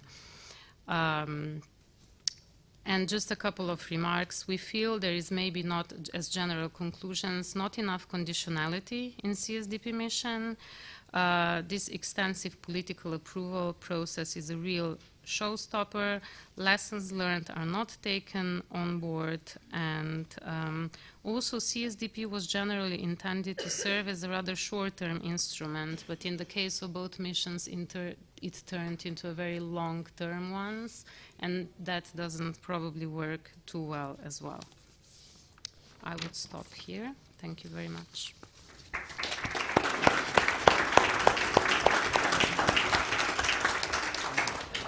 I would like to thank Ms. Boštjančić-Pulko for her presentation of this research, and maybe the panelists could have seen some notes that I've been sending during your presentation. So these notes would just mark 3 minutes left for your presentation, so we can keep up with the time and leave enough time for the discussion.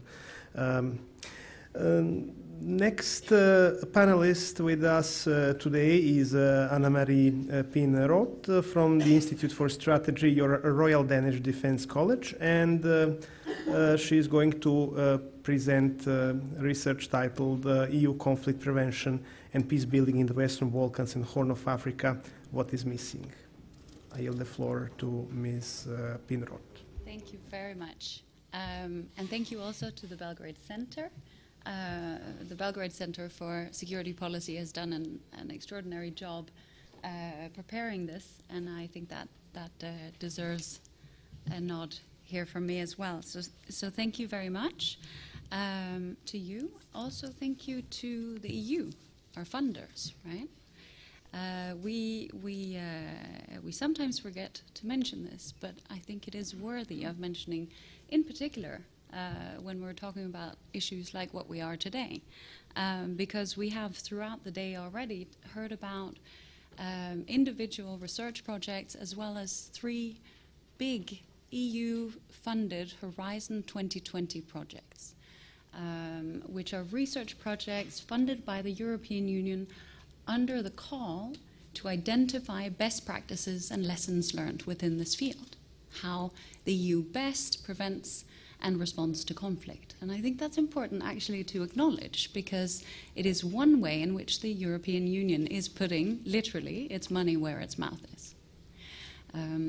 So hopefully we are living up to some of those expectations. But I think it is worth noting, because it shows an interest and an investment from the EU side in trying to identify some of the things that work, some of the things that don't work, and eventually trying to learn from it. And I think I speak on behalf of all 3 projects when I say there is actually very much an interest in Brussels to hear what we are finding in these projects. Because there is very much an awareness that resources are limited, and the challenge is huge. So let me start by noting that. Okay, I am talking here today as a representative, one of many representatives of the EU CivCap project that you've heard about from colleagues throughout the day. And I think we are falling into a trap that lots of people who deal with the EU do. We talk in abbreviations. So let me start by just reminding you what the EU CivCap actually is. This project is basically a response to a European Union request to investigate how the EU prevents and responds to conflicts. And we look in particular at civilian capabilities for sustainable peace. Okay, so that's the frame within which we work. And as I said, you've met a number of team members already, but we are many.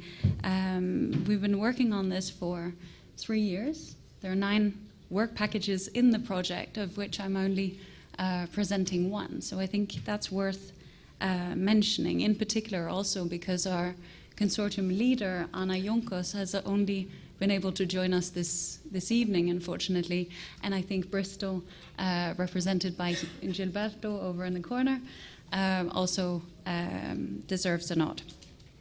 Okay, so let me just, before I go into what I'm here to present, refer you also to the project webpage, where you can find all of these reports we keep talking about, because we, of course, have very little time to present our main findings.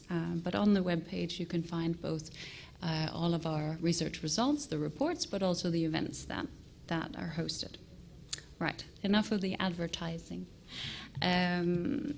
The work package that I lead in the CivCap project is perhaps too sexily called Execute.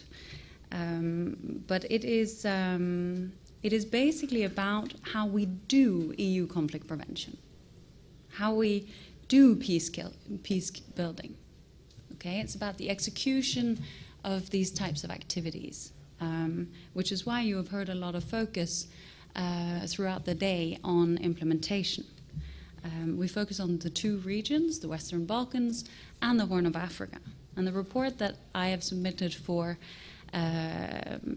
this panel is deliverable 5.1 in the project, which is on the implementation process of what basically Michael Smith was talking about this morning. The way in which we approach this, and I should say, again, 9 researchers have been part of writing this report, so I'm up here to take the flak, but the credit is certainly very much a team effort. But Mike this morning basically said there are 2 opportunity areas for the EU in this realm.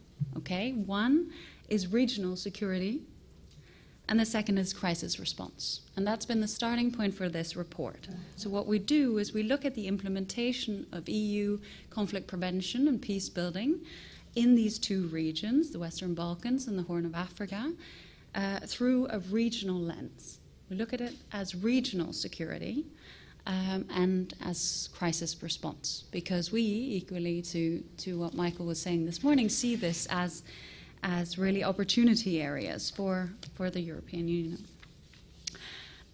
What we then do is basically to take what in research terms is called a structured, focused, comparative approach to the notion of effectiveness. So we look at what the EU does, mapping out the activities, yes, but also looking at whether this is actually effective in terms of operational conflict prevention and peace building.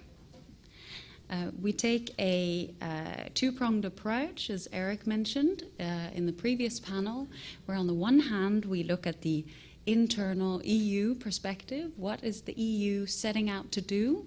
And does it achieve what it sets out to do? Combining that with an external conflict perspective, where we look at what is conflict prevention in operational terms? And is that actually what we're doing? So not necessarily just saying, okay, the EU is doing lots of activities, these are going well or not so well, but also linking it back to, but is that actually conflict prevention? Are we actually building peace? And the final part of the approach that we take is that we look at the means that the EU uses, the approach that the EU takes, as well as what it achieves, the goals that it sets out.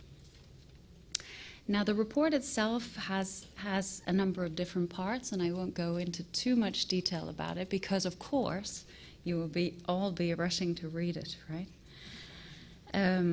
But what we start by doing is to set out, well, what are the EU strategies for these two regions? What are the CSDP engagements that are specifically developed and implemented for this purpose in both regions? The next section of the report then holds that up against a regional conflict analysis. So if we try to understand the security situation in the Horn of Africa as a regional conflict complex, what does that look like? And does what the EU is doing actually match what is needed to resolve that conflict complex? Same is done for the Western Balkans. The next section of the report is then a comparative case study looking into two specific missions, the one being the European Union Rule of Law mission in Kosovo. We've heard lots about EULEX already. And the second one being the EU Maritime Security Capacity Building mission in Somalia. And I don't want to take too much time, so let me just summarize a few of the findings that haven't already been mentioned in other panels. Because as you will have seen, we've dealt with these missions from different perspectives already. But one thing that I think is important to note is that if you look at the conflicts, or the regional conflict complex in the Western Balkans, thank you, and in the Horn of Africa, they are not actually so different, right? Our starting point is usually, well, the Balkans and the Horn of Africa, apple and pears, are they even both fruit?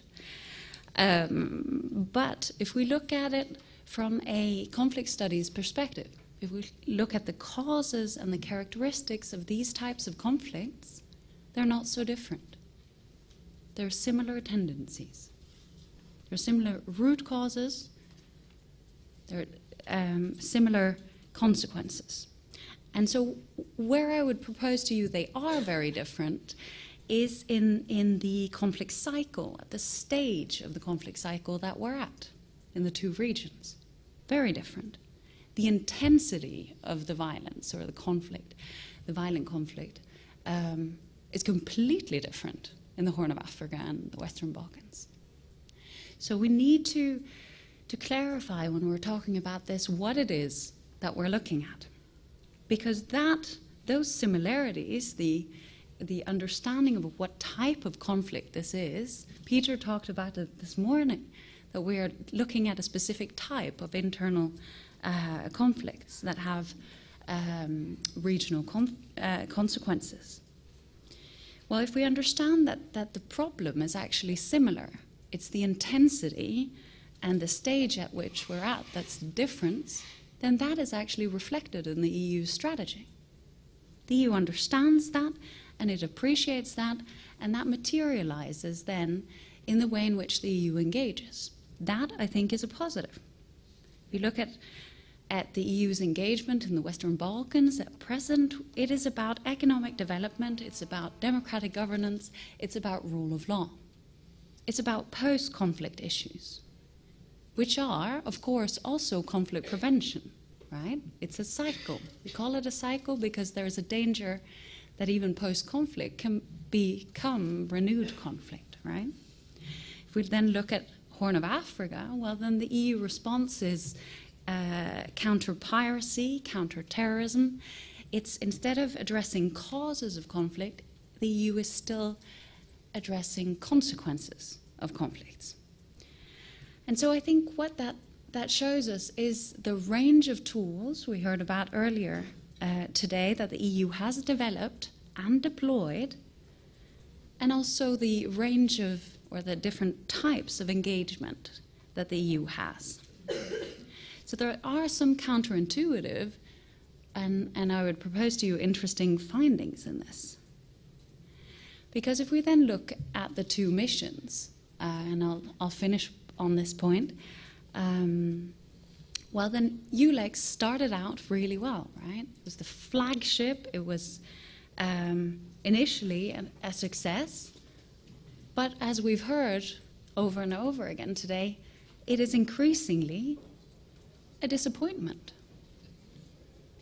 Whereas OICAP, equally ambitious, perhaps some would say even more ambitious, but somehow it seems better received, even though we've just, I'll take your silence as an agreement, we've just agreed, right, that the challenge in the Horn of Africa is even bigger. So I think that tells us two things. Well, first of all, the model is the right one. We need to look at both the ends, the goals of these types of endeavors, but also the means by which we try to respond. And that brings me to the final point, namely that the way in which the EU responds is perhaps where the challenge lies. Because what the EU, it seems to me or to us, that the EU has done better in the Horn of Africa at present than what it is currently doing in ULEX, is that it was flexible. Its response on the ground was flexible to the challenge at hand. Whereas what seems to be happening in EULEX is that it's stagnating. So I think I'll finish on this point and really encourage all of you to please engage with us. We'd love to hear your thoughts, and we are very happy to share ours as well. Thank you.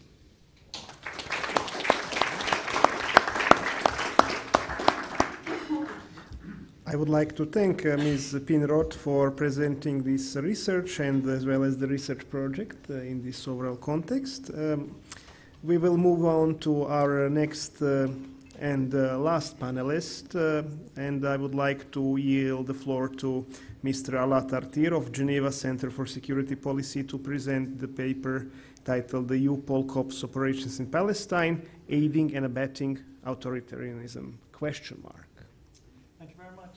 Thank you very much for having me here, and congratulations on organizing such an inspiring and intellectually stimulating forum. Maybe to start with Anne-Marie, as I'm still not running an EU-funded project, so maybe I will be a bit more critical, if that is possible. And in this brief intervention, I would like to raise 5 main points, if time allows, or 5 main conclusions, or observations, or arguments, if you want, to problematize the role of the EU police mission in Palestine, and also to assess the consequences of that intervention. And in this intervention, my intervention in this case, I will be wearing 2 hats, one academic and one policy hat. And I will change them when needed, so when you hear me saying the EU should, then that is my policy hat. And I will continue the journey and bringing you to the Middle East in this case, and in particular to the easiest spot there, Palestine, Israel. It is so easy that, you know, I would like to engage with you in an 11 years old police mission, which makes it the longest ongoing civilian crisis management of the EU, which by itself tells you that the EU is happy with it. This is why it is gone for that long. The purpose of this EU police mission, which is called EU-Pol Corps, is quite straightforward, which is to professionalize the Palestinian police force as a prerequisite for peace and state building, but also to engage in the process of the so-called peace process through an additional investment in security sector reform project. And the easy conclusion that we can already come to is that neither peace nor state are close. And therefore, if we understand it in a very linear way, then this implies that there is a failure to be acknowledged there. But we all know that the process is a bit more complicated than that. So while there are so many similarities between the case of Palestine and the other cases just discussed earlier, there is one major unfortunate uniqueness for the case of Palestine, which is the existence and continuation of the Israeli military occupation that in this case hinders the operations of the EU and negatively impact the effect of its police mission. And this continuation of the Israeli occupation add another level of complexity, and therefore the question of whose security is not that easy to answer. It is quite more difficult with that level of additional complexity that we have.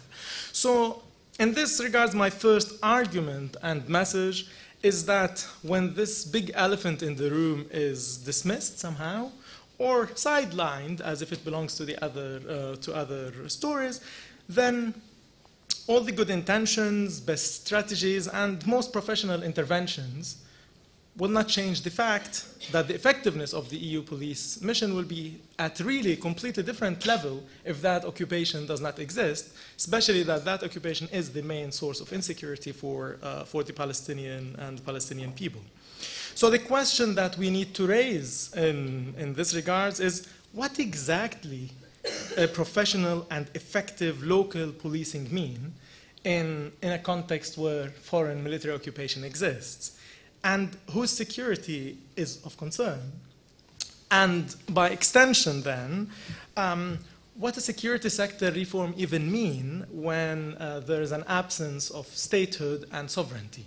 So these are some theoretical questions that we can raise using this case of Palestine. And so far, the EU policymakers are still failing to address these questions sufficiently, I would argue. So this is from the first point related to the Israeli side, but the second point relates to the type of Palestinian institutions and style of governance that the EU is creating, reforming, and nourishing. And I'm saying here the EU is creating and reforming and nourishing because Europe is the biggest donor to the Palestinian Authority. And arguably even we can say if without European money, the Palestinian Authority won't exist now. And that's a big statement. But the problem of that money that totaled to almost $30 billion over the last 24 years is that currently, or over the last 10 years, 30% of that money goes to security sector, to the Palestinian security sector that does not particularly provide security for the Palestinian people. And does not provide that security despite the fact that we're talking about having around 83,000 security personnel working in that security sector. But instead, this security establishment and these security arrangements are securing a flawed peace process that gives priority and of the security to the others, but not to the Palestinians. And this is a big context that we need to keep in mind when we discuss security as far as Palestinians are concerned. But to add another twist maybe to the story, particularly over the last 10 years, this European-sponsored state-building project of the Palestinian Authority was, in a nutshell, a security sector reform project. It was not really fully fledged on state-building project, and this is why the EU police mission is particularly interesting and particularly important to illustrate the creation and the emergence of a paradigm that I call securitization of everything. There's a securitized peace process, there is a securitized development process, securitized spaces, securitized peace negotiations, securitized economic approaches, etc., etc. So everything became to be securitized, yet security is absent. And that first, or security first approach, if you want to call it like that, has been adopted, but since then security conditions, especially for the Palestinian people, did not improve. And this tension needs to be resolved somehow. So instead, I argue that what happened is that simply security was, or became to mean stability. And when we equate between security and stability, then we do have a problem. Because stability within the existing dynamics there means sustainability of the status quo, which basically does not bode any well for peace process and meaningful long-term arrangement. So this security first approach meant basically that the Palestinian Authority and the Palestinian security forces became the most influential actor as far as Palestinian governance is concerned. And when security establishment leads, then, especially in that part of the world, we all should be worried, because then this means some authoritarian trends, some police state formation, and so on. And unfortunately, this worry became a nightmare, or became a reality, especially over the last 10 years, as part of the state-building project in Palestine, which is sponsored by European money largely, became a reality. And we started witnessing more authoritarian transformation of the Palestinian side, and then the policing establishment of the Palestinians start ruling with an iron fist. And this whole process was sponsored, approved, supported by the EU and the European actors. And therefore, what I argue here is that what the EU did through its police mission in the occupied Palestinian territory is basically what I call a professionalization of authoritarianism. And this professionalization of authoritarianism can be illustrated in so many different ways. Not only through working in the absence of parliament, in the absence of checks and balances institutions, no democratic participatory approaches, with human rights violations, with criminalization of resistance as part of the package of security sector reform. The list is really long. And the EU and its police mission are directly and indirectly involved in these processes. And this is why I'm a bit more critical. Although they are engaged with that through the umbrella of effective policing and good governance. So there is a tension there between good governance and authoritarianism that still to be acknowledged. So, and this Palestinian authoritarianism is particularly worrying in this regard, because within the overall colonial setting, the entrenchment of the Palestinian authoritarianism translates to basically explicit and implicit sustainability of the Israeli occupation and colonial regime. And this is the cycle that we live in. So that was the Israeli side, the Palestinian side, and thirdly, the European mission itself, which is still stuck behind a pure technical mandate, although it works in a highly politicized context, which is problematic, to say the least. And whenever I ask the personnel in the mission any question that is not really for their liking, they said, listen, we're only purely technical. We cannot address these questions. Your questions are very, very political. And I only ask about transparency. I always ask about good governance. I ask about the core issues that they have to deal with. But then they deem to be very political, which means that they are in love with this technical mandate and really terrified of politics. And I do have a problem with that, because this means that the EU is really interested in a part of the story, not all the story. So they are interested to see the party, but not to know what happened later on after that party. And that's really problematic, because this technical intervention has very clear political ramifications and consequences that the EU and its mission decided just to ignore as if they are not happening. And they are turning a blind eye for this obvious political ramifications. So this takes me to the fourth point, which is precisely because of this, already 3 minutes? Cool. which takes me precisely due to this technical understanding and mandate, there is another tension to raise, which is the gap, but it's a different sort of gap.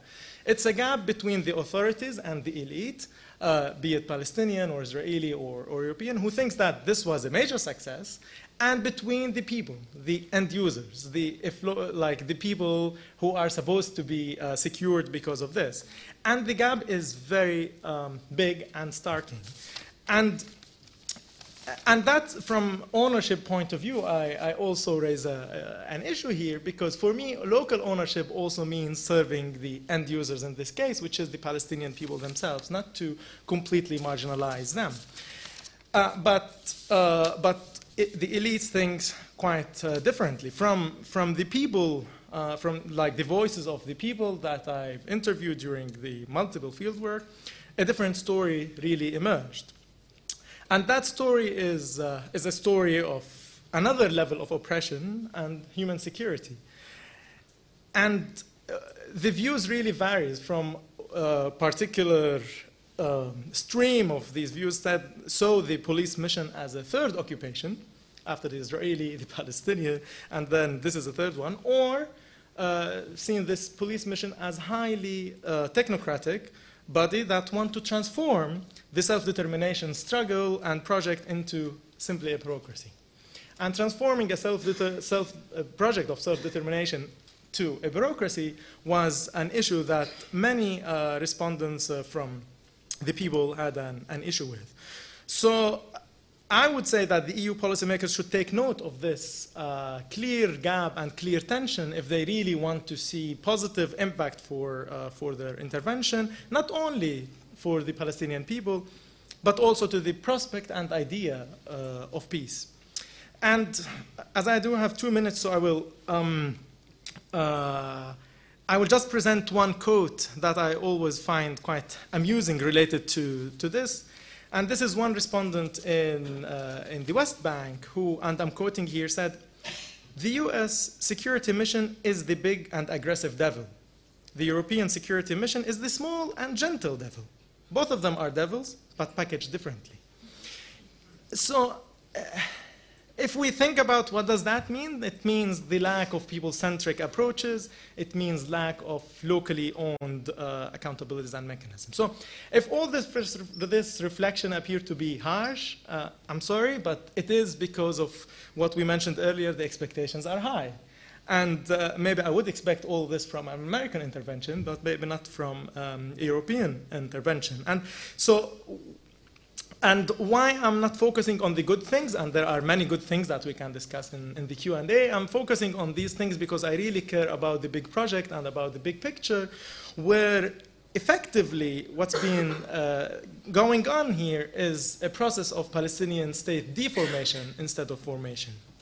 So finally, and this is the real finally one, is in a forthcoming publication I have with Philip there, and inspired by the voices of the people from the ground or ordinary citizens, we ask and wonder in one of these publications if the EU and its police mission are living on Mars. And in some respect, and unfortunately they are, and this is not an exaggeration to say so. But this, again, should worry all of us, because if we really want to have an EU as an effective global actor, then we have a problem there. And building a common future, which is the theme of this project, requires that all of us live on the same planet. And we just have one planet that we really need to make better. And if they are still living on Mars, then we have a problem with that. And therefore, there is one question that remains to be answered, which is, when will the EU start addressing the problems from the root causes and not only deal with the symptoms of the issues? And the security dimension is at the core of these issues. I will stop here, and we'll continue in Q&A. Thank you.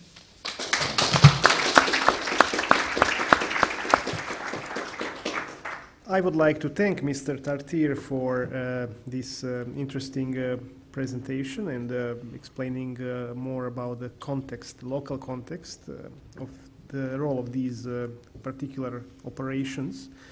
And now, without further ado, and with having in mind that after this session we will have the Salus Award ceremony, which marks also the best policy papers written by the students of the University of Belgrade, I think we can maybe use about 6 minutes for presentation, for the comments of our discussant, and maybe have a small discussion, and then we can continue in this same session with the ceremony awards. If that is the case, then I yield the floor to Mr. Vladimir Ateljevic to discuss on these papers. Thank you very much, Marko. It seems to me that it would have been much easier to run like a Forrest Gump than to find a lot of critical points to share with my colleagues and to add something substantial. I would therefore, Annemarie said that it's sometimes when dealing with you about the abbreviation, sometimes said it's about KISS, and I'll try to keep it short and simple. Basically, I have 3 points, and I will try to sum up. If we want to have, in my humble opinion, the EU as a successful global player, I think we have to answer to the 3 main questions. The first one would be, why do we go away? By we, I mean the European Union, and pardon my EU citizens fellows, coming from Serbia, I think a country that is also joining the EU missions and operations abroad. There has to be a strong reasoning, and I will try to offer 3, which I also researched in previous years. Second question is, where do we go? Not only in terms of the final destination, but the final end goal and end state. And the third one is, who is in the driving seat? We have heard about it, but also who are the passengers? And I will draw here on some of the Philip's conclusions, because we have seen that sometimes passengers are not only in the back seat, but unfortunately in another car. So starting from the very first one, why do we go? What is the strong reason behind the EU's involvement? And I found 3 main reasons of such, and I believe this is the easiest question. The first one is, I'd say, current, if not the immediate security challenge, risk or threat to the EU. And we can see that how the EU reacted in Mediterranean, for example, or how for the first time the mutual assistance clause was invoked in the case of fight against terrorism. So these were the really immediate reasons for the EU to react, and it reacted in some of these cases very successfully. The second one is the particular national or commercial interest, and Philip explained it. The reason why the EU actually sent the vessel protection and shipments mission in the Horn of Africa. But also we have learned that there are a lot of national interests which are also at stake, and if we analyze all of the missions through the Africa continent, we can find a lot of missions where, for example, France is in lead. And we have there some good and bad experiences. Remember Chad, 2008. We have learned that France borne more than 80% of costs, but we have learned also that it heavily relied on somebody else's capacities. It was the Russian one and the helicopters in terms of the air transport tactique, which was necessary to be used. And the first, maybe the most legitimate one, and this is how some would remember from the European security strategy, the effective multilateralism was born. And this is the EU in a wider global context, basically going together with the UN, with the strong ground in the chapters 7 and 8 of the UN Charter. So this is really the one of the 3, I find, strong reasons for the EU to react. Then, where do we go? And some of my predecessors said the end state is extremely important, defining concretely what the end state should be for each and every mission. But also before that, where do we go? What is the final destination? Because then we face different political realities. One political reality is coming from Brussels, which has to find a consensus within the institutions and brought the realities from the capitals. Not every colleague from the MFA in Finland would find interesting to send his colleague to Mali mission, which is quite contrary to colleagues from France, again. And then, definitely the third point, this is the ground one, the local owners. This is the wholly different political reality, but not only political. I would say there is even more room than for the politics for sociologists, psychologists to actually analyze what the real local needs are, what the mentalities we are dealing with.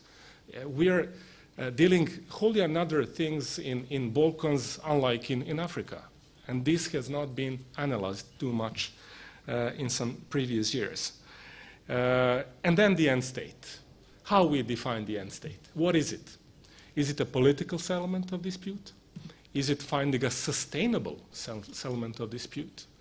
Or I think it was Anne-Marie who said addressing root cause. More important even when we deal with migration management. Extremely important one.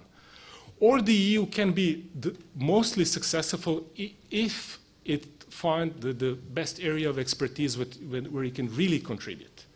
With defining this end state, I would bear on what our experience is. It's kind of paradoxical that the EU shows more scrutiny when the rule of law is about towards candidates. And Sonja will help me, I guess, in the area of rule of law and chapters 23 and 24, which is good, which is very good. But how the end state should be defined according to these action plans, with all of the indicators that had to be measurable, with all of the measures that had to be well planned. This is something how we can learn the end state in missions could be also defined, and how EU can self-assess itself. Either in these chapters 23 and 24, you have made to cut the numbers in backlogs of cases, or you didn't do it.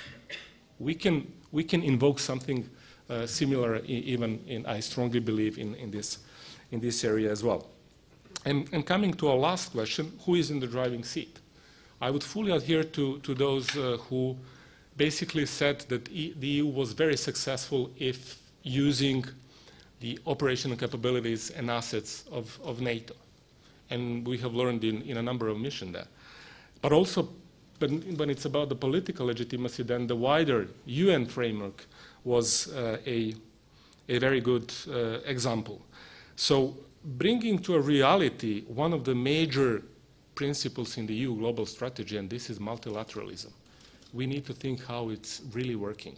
And I believe that the EU has to exploit something that wasn't exploited that much in the past.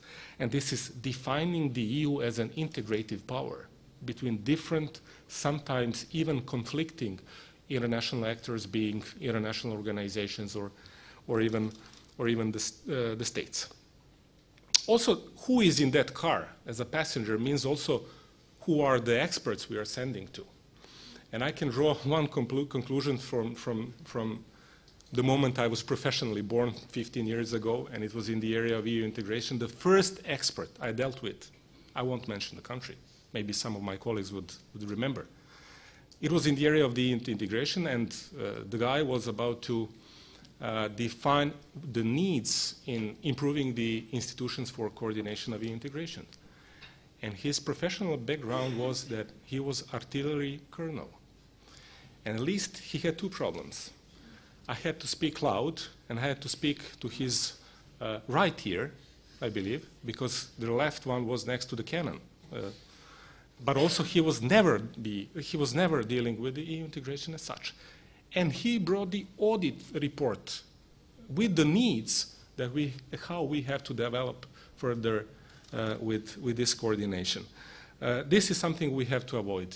And this also is a lesson learned for Serbia that is currently trying really to establish a new system, learn from all these experiences, and to establish the system for coordination and improving basically the civilian capabilities and the capabilities of Serbia to include itself in this sort of crisis management mission. And maybe the final point comes as a defensive one. I really believe Philip wrote an excellent article. nothing too much to add, but I would try to be more maybe defensive towards the EU, because sometimes EU needs to be more pragmatic in working with the locals. If there is an end state well defined, then pragmatically going towards that end state could bring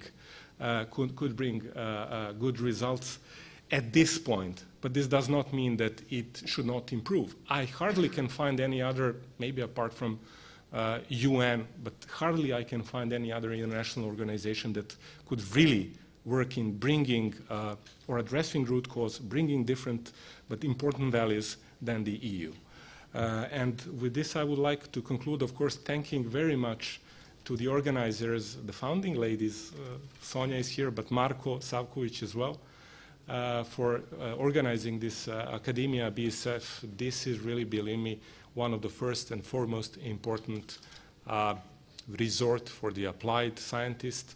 This is something which we really need a lot in these years and in the upcoming days and years. And thank you very much for organizing it.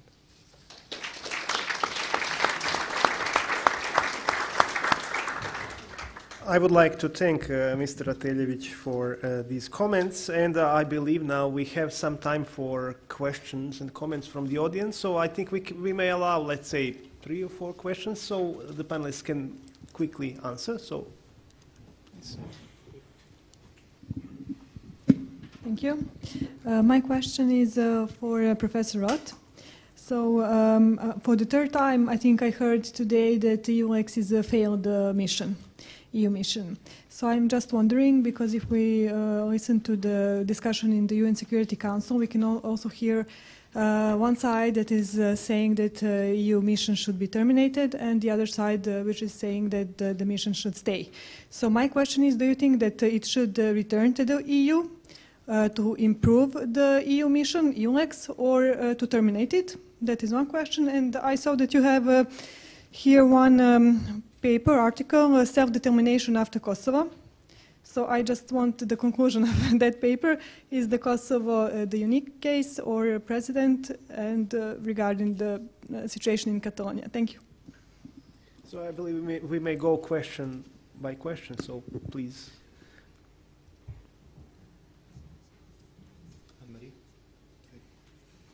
I'm taking a minute because that's a big question to answer quickly. I think I have to start with the final question first, because that's the one on my mind. What you're referring to is a special issue on the question of self-determination after Kosovo. So basically what we did was a collaborative research project across Europe and Central Asia, looking at when Kosovo declared its independence, what did that mean in other areas where there were self-determination claims. And to do it very briefly, what we found was that the reaction wasn't the same everywhere. So the hypothesis we had is Kosovo declares independence. It is widely, although not universally, recognized. Will that then make other places declare independence? And what we found was that it wasn't quite so simple. There were actually very different strategies post-Kosovo. And I'm no expert on Catalonia, so let me say that up front, but I think what is interesting in what we are seeing unfold, which is very much, I mean, I'm sure we were all watching it last night, it's unfolding at the moment. But what is interesting about, to me at least, about what's happening with Catalonia is a declaration of the right to self-determination, but also with that going hand in hand is a dialogue approach. And I think that's an interesting development, which I think can be linked to the experience of Kosovo. So that's as brief as I can do it, but I would love to talk more to you about it. And with regard to EULEX, the word I used was disappointment. rather than failure, because I think we need to be careful about always talking about this dichotomy of success and failure when we talk about missions. Instead, I think it is necessary to unpack both what these missions have achieved, but also the way in which it has achieved what it has done. And the reason why I mention that is relevant in particular to ULEX because it has had significant achievements. But some of its biggest problems has been because of the way in which its personnel have behaved, right? So this shows exactly, this is an example of exactly why it matters, not only what you do, but also how you do it. So like much of this panel, actually, I think it's a question of glass half full, glass half empty. But I think and now I'm speaking for myself rather than the entire research team, wouldn't call ULEX a failure, but rather a disappointment, because I think it has had also some significant achievements. Thanks. Just make one comment, and of course I would not do it on the status issues. This is for the politics, but maybe for this panel. What I find as one of the problems with the ULEX mission is that the whole box of tools is somehow disconnected, because we are speaking here a lot of the different processes on the one similar issue. And if we just take as an example rule of law, we have the ULEX mission, which is on the rule of law. We have the process of the Brussels dialogue, which is partly on the rule of law, and the communities which also are there as the negotiators and the local owners. Then we have had the visa-free process, where again, the very important part of this process is rule of law. And the fourth one is the overall process of monitoring of the advance of the society towards within the European integration framework. And now we are speaking about a whole bunch of different tools, how we can bring them together. I would always be, and my best experience is always working with the European Commission. And the set of standards that the European Commission, when it's about the competencies of the Commission, can easily work with then when the high politics is interfered. But somehow we have to mitigate these different processes on the same issue. Thank you. We've had 2 questions, so please. Thank you. My name is Kristina Miletic. I work at the Global Partnership for Prevention of Armed Conflict on the VOSCA project, which is one of Horizon 2020 projects that was mentioned. And I have a question for Philip. So you mentioned that the EU starts its mission following commercial interests and doesn't take into account local interests. And Vladimir also underlined that the local interests are crucial. So my question is, what would be your recommendation, or one of them, towards the EU on how to ensure that local needs are heard and included in the design of the EU missions? Okay, thank you very much for the question. Well, to start with, I think the EU should include the local stakeholders in the design phase of CSDP missions, not in the implementation phase. Currently, the EU, due to a number of political but also bureaucratic reasons, negotiates the mandate of a potential mission among the member states, and then they go to the host state and then they try to sell the mission and responsibilize the locals for whatever the objectives of the missions are. So my first advice would be to involve the locals in the design phase. Bring them to Brussels, travel not only on a 1-week fact-finding mission that spans a continent size of Africa and try to speak to like one civil society representative who is cherry-picked from the capital usually, one member of the government which is usually not in charge much beyond the capital, and few other people, but rather conduct a thorough fact-finding mission and involve the locals in the design phase. That's one thing. In the context of the Horn of Africa, there is a clear, need to maybe move away from the piracy issue and to integrate other tasks and objectives which are relevant for the locals. And here I think, first and foremost, for instance, illegal fishing. This is what Somalis care about, illegal fishing, first and foremost. Then, by the way, illegal fishing is mostly conducted by European flagged ships, which is another, paradox in the entire. Okay, not only from the EU, also from Yemen and from other countries, but in terms of size of the fish which is taken from the Somali coast, it's usually the European flag fish boats. Then also to include other tasks and objectives which are relevant for the locals, such as illegal waste dumping. Again, it's usually powerful Western states who simply dump their, in some cases, even nuclear waste on the Somali shore because there is no coast guard and Somalia is a failed state and you can do it unpunished. So that's another thing.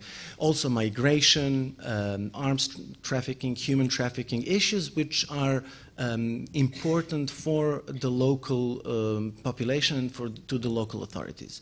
Instead of focusing on, and by the way, the EU mission has moved slightly in that direction since the last strategic revision. So going back to Nikola's point, the EU is learning, but I think it's too little, too late. I think we can allow two more questions, one here and one to the gentleman in the second row. Yes, so first question, yes. Hi, my name is Donica from Kosovo Center for Security Studies, currently also working with the EU Institute for Security Studies. Well, there has been a lot of discussions about EULEX, and what I've heard from this panel, I got this perception that we mostly talk about the EU needs. When do we start the mission? Why do we start the mission? What do we benefit from it? But not what is the interest of the recipient country. And that goes back to what Philip said, that the concept of local ownership. You have to include the locals when you design this strategy. Well, in the case of UNMIC, they couldn't do it because the situation was different. But in the case of EULEX, they could have easily done, because by that time, Kosovo had a very consolidated EU law enforcement and institutions, but they didn't do so. The other point that I want to talk about is when you go to a country, in the case of EULEX, it was not just interacting with the locals that actually would have boosted the success of the mission, but also coordination with other missions, existing missions. And I'm not talking about UNMIC only, because UNMIC was withdrawing by that time, although it's still active in Kosovo. But we are talking about ISITAP, a American project that is deeply rooted into the Ministry of Internal Affairs, where the EULEX also has interest to be working with. And then you have OSCE closely working with the police. So basically, now in Kosovo, I just have a perception that there are three actors, totally discoordinated, not knowing which actor to actually approach in the local level, and they are just confused, and sometimes they are competing with each other. And then you have ISITAP with the American approach, and then you have the EULEX with total different European approach. That is also a very huge problem. And then the experts. That brings me to the level of experts. The turnover is 1 or 2 years, mostly 3 years. Those who come to Kosovo, they lack basic information about the region, not just the country. The moment they start learning about the country, they go. And then someone else comes. And then we will have to work for 3 more years actually trying to settle them down and then manage to cooperate with them.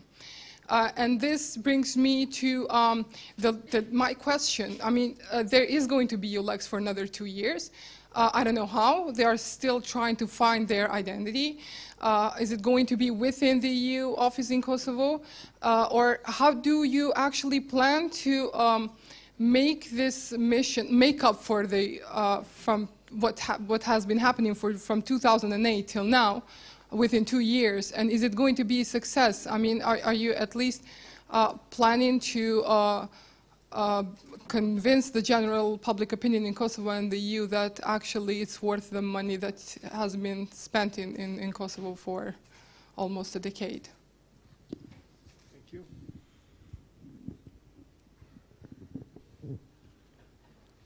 Maybe we can have the last question, and then we can collect the two and then have the answers combined. Okay, thank you.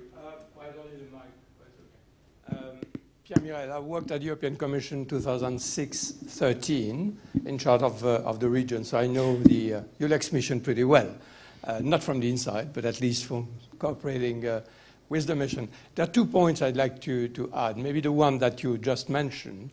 And I think we should make a difference between police and customs, which I think have been a success. Why? Because in a sense, I don't want to offend any police officer or customs officer here, but they are largely, do you say that in English, interchangeable? You know, the rule book, the best practice manual, whatever.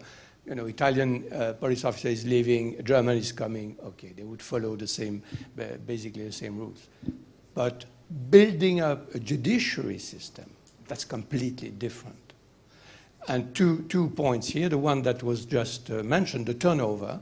So there were many cases, tens of cases of prosecutors coming from one of the member states for, 1, 2, 3 years. But after 6 months, the prosecutor is offered a much better job if he comes from Bordeaux to Paris. Would he stay in Kosovo? Of course not, he leaves. Another one is coming. He has to go again through the fires and etc. So the turnover has been absolutely disastrous. And second, one of the rare persons to say that, the executive power. I think it was a big mistake to give to an external mission like ULEX the right to decide, not just to advise, to train, monitor, whatever, but to decide, to replace local prosecutors, local judges. Then afterwards, it's very easy when the Commission reports on corruption in Kosovo, the Prime Minister can easily say, come on, you've been in charge for several years. Why didn't you make sure that, situation would improve? And I think that's one of the big lessons to learn from the mission. Thank you. The responses from the panel? I think all I want to say from my or our side is that the points being raised, both of them, are very much in correspondence with our findings. So I would agree. I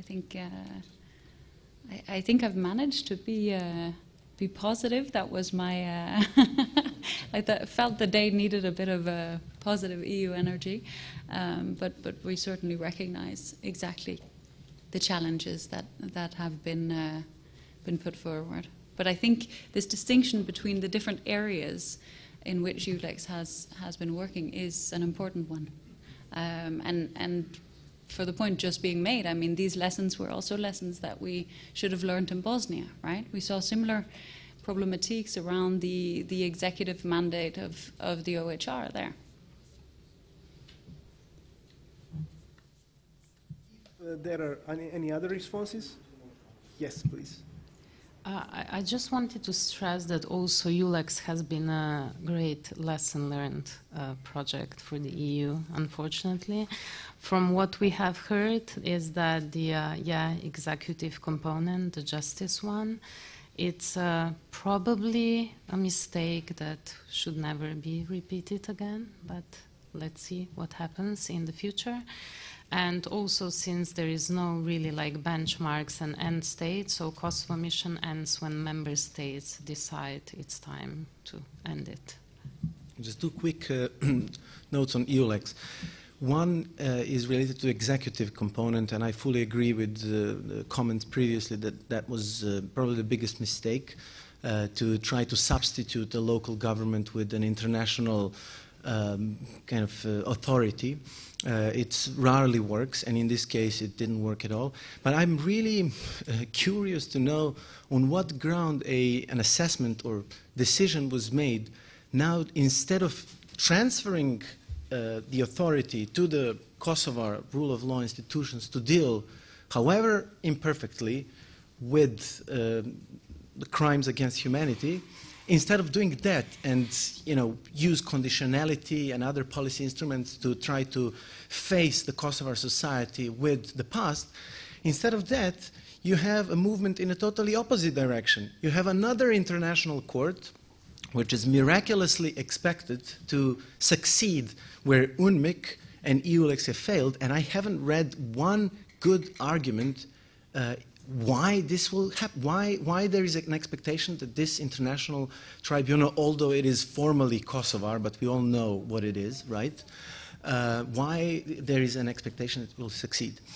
And another point on EULEX, which refers to the whole issue of local ownership. I think that the EULEX has really misunderstood the whole notion of local ownership, and that the executive component was in a total violation of any sort of autonomy or the need or impulse to kind of responsibilize the locals in the way it should be. And yeah, with this I would stop. Ladies and gentlemen, I would like to thank the panelists for their very interesting, insightful, and very well-researched presentations, and for the opportunity that was given to us to hear those research results, as well as I would like to thank the audience for being patient with us in this after-lunch panel, which can be very difficult most of the times. So also thank you for your questions. And besides giving a round of applause to our panel, I would like to take the opportunity to now convey to the award ceremony for the Salos Award that is given to the best student papers in international security, that is going to be delivered right now, and then maybe we can close this panel together with the Salos after the award ceremony. Please.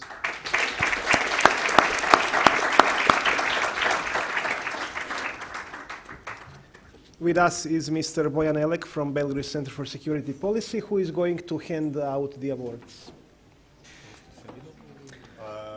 Dear friends and colleagues, it is my honor that we get here to celebrate our best and brightest among the youngest.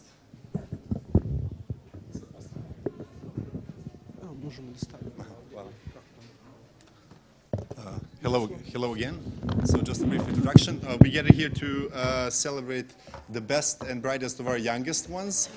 In other words, I'm here to commence the ceremony, official ceremony of awarding best student policy papers, which is a Salos Award established in 2015 as a part of Belgrade Security Forum initiative to foster critical policy thinking on various security issues. So these awards are given to the best policy briefs written by students from the Faculty of Political Sciences, University of Belgrade.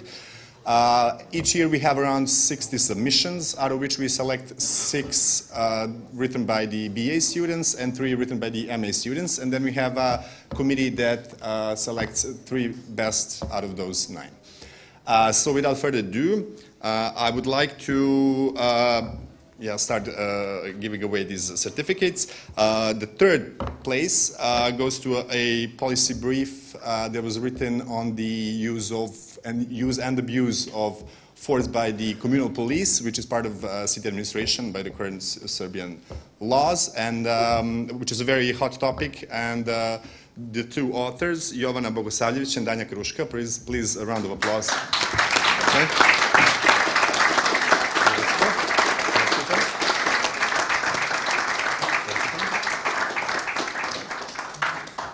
I didn't mention, there were many good submissions, but propositions of the competition say we can only select 3.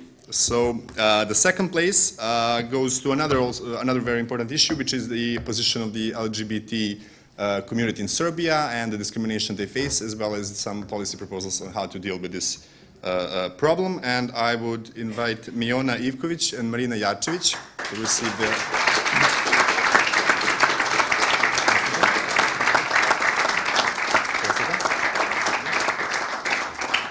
And finally, unanimously, we voted this as the best paper, which deals with the nexus of various interests that are present when it comes to organization of sports manifestations.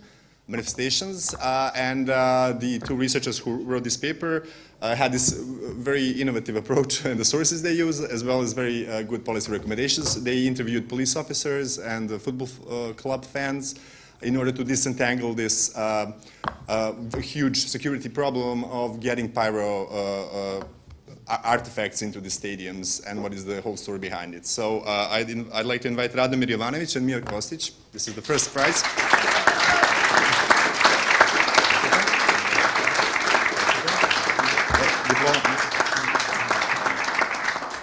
This is it. I think because we are behind the schedule. I mean, yeah, behind the schedule. Just another round of applause for the best streamers of the world.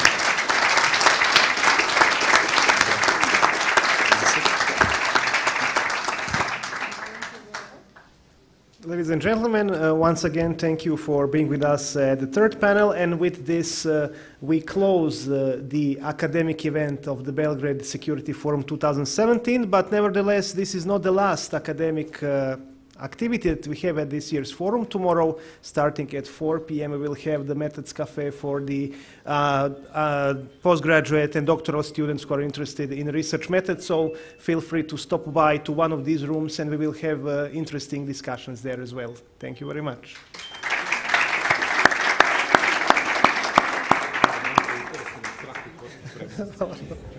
Hvala ti za pomoć.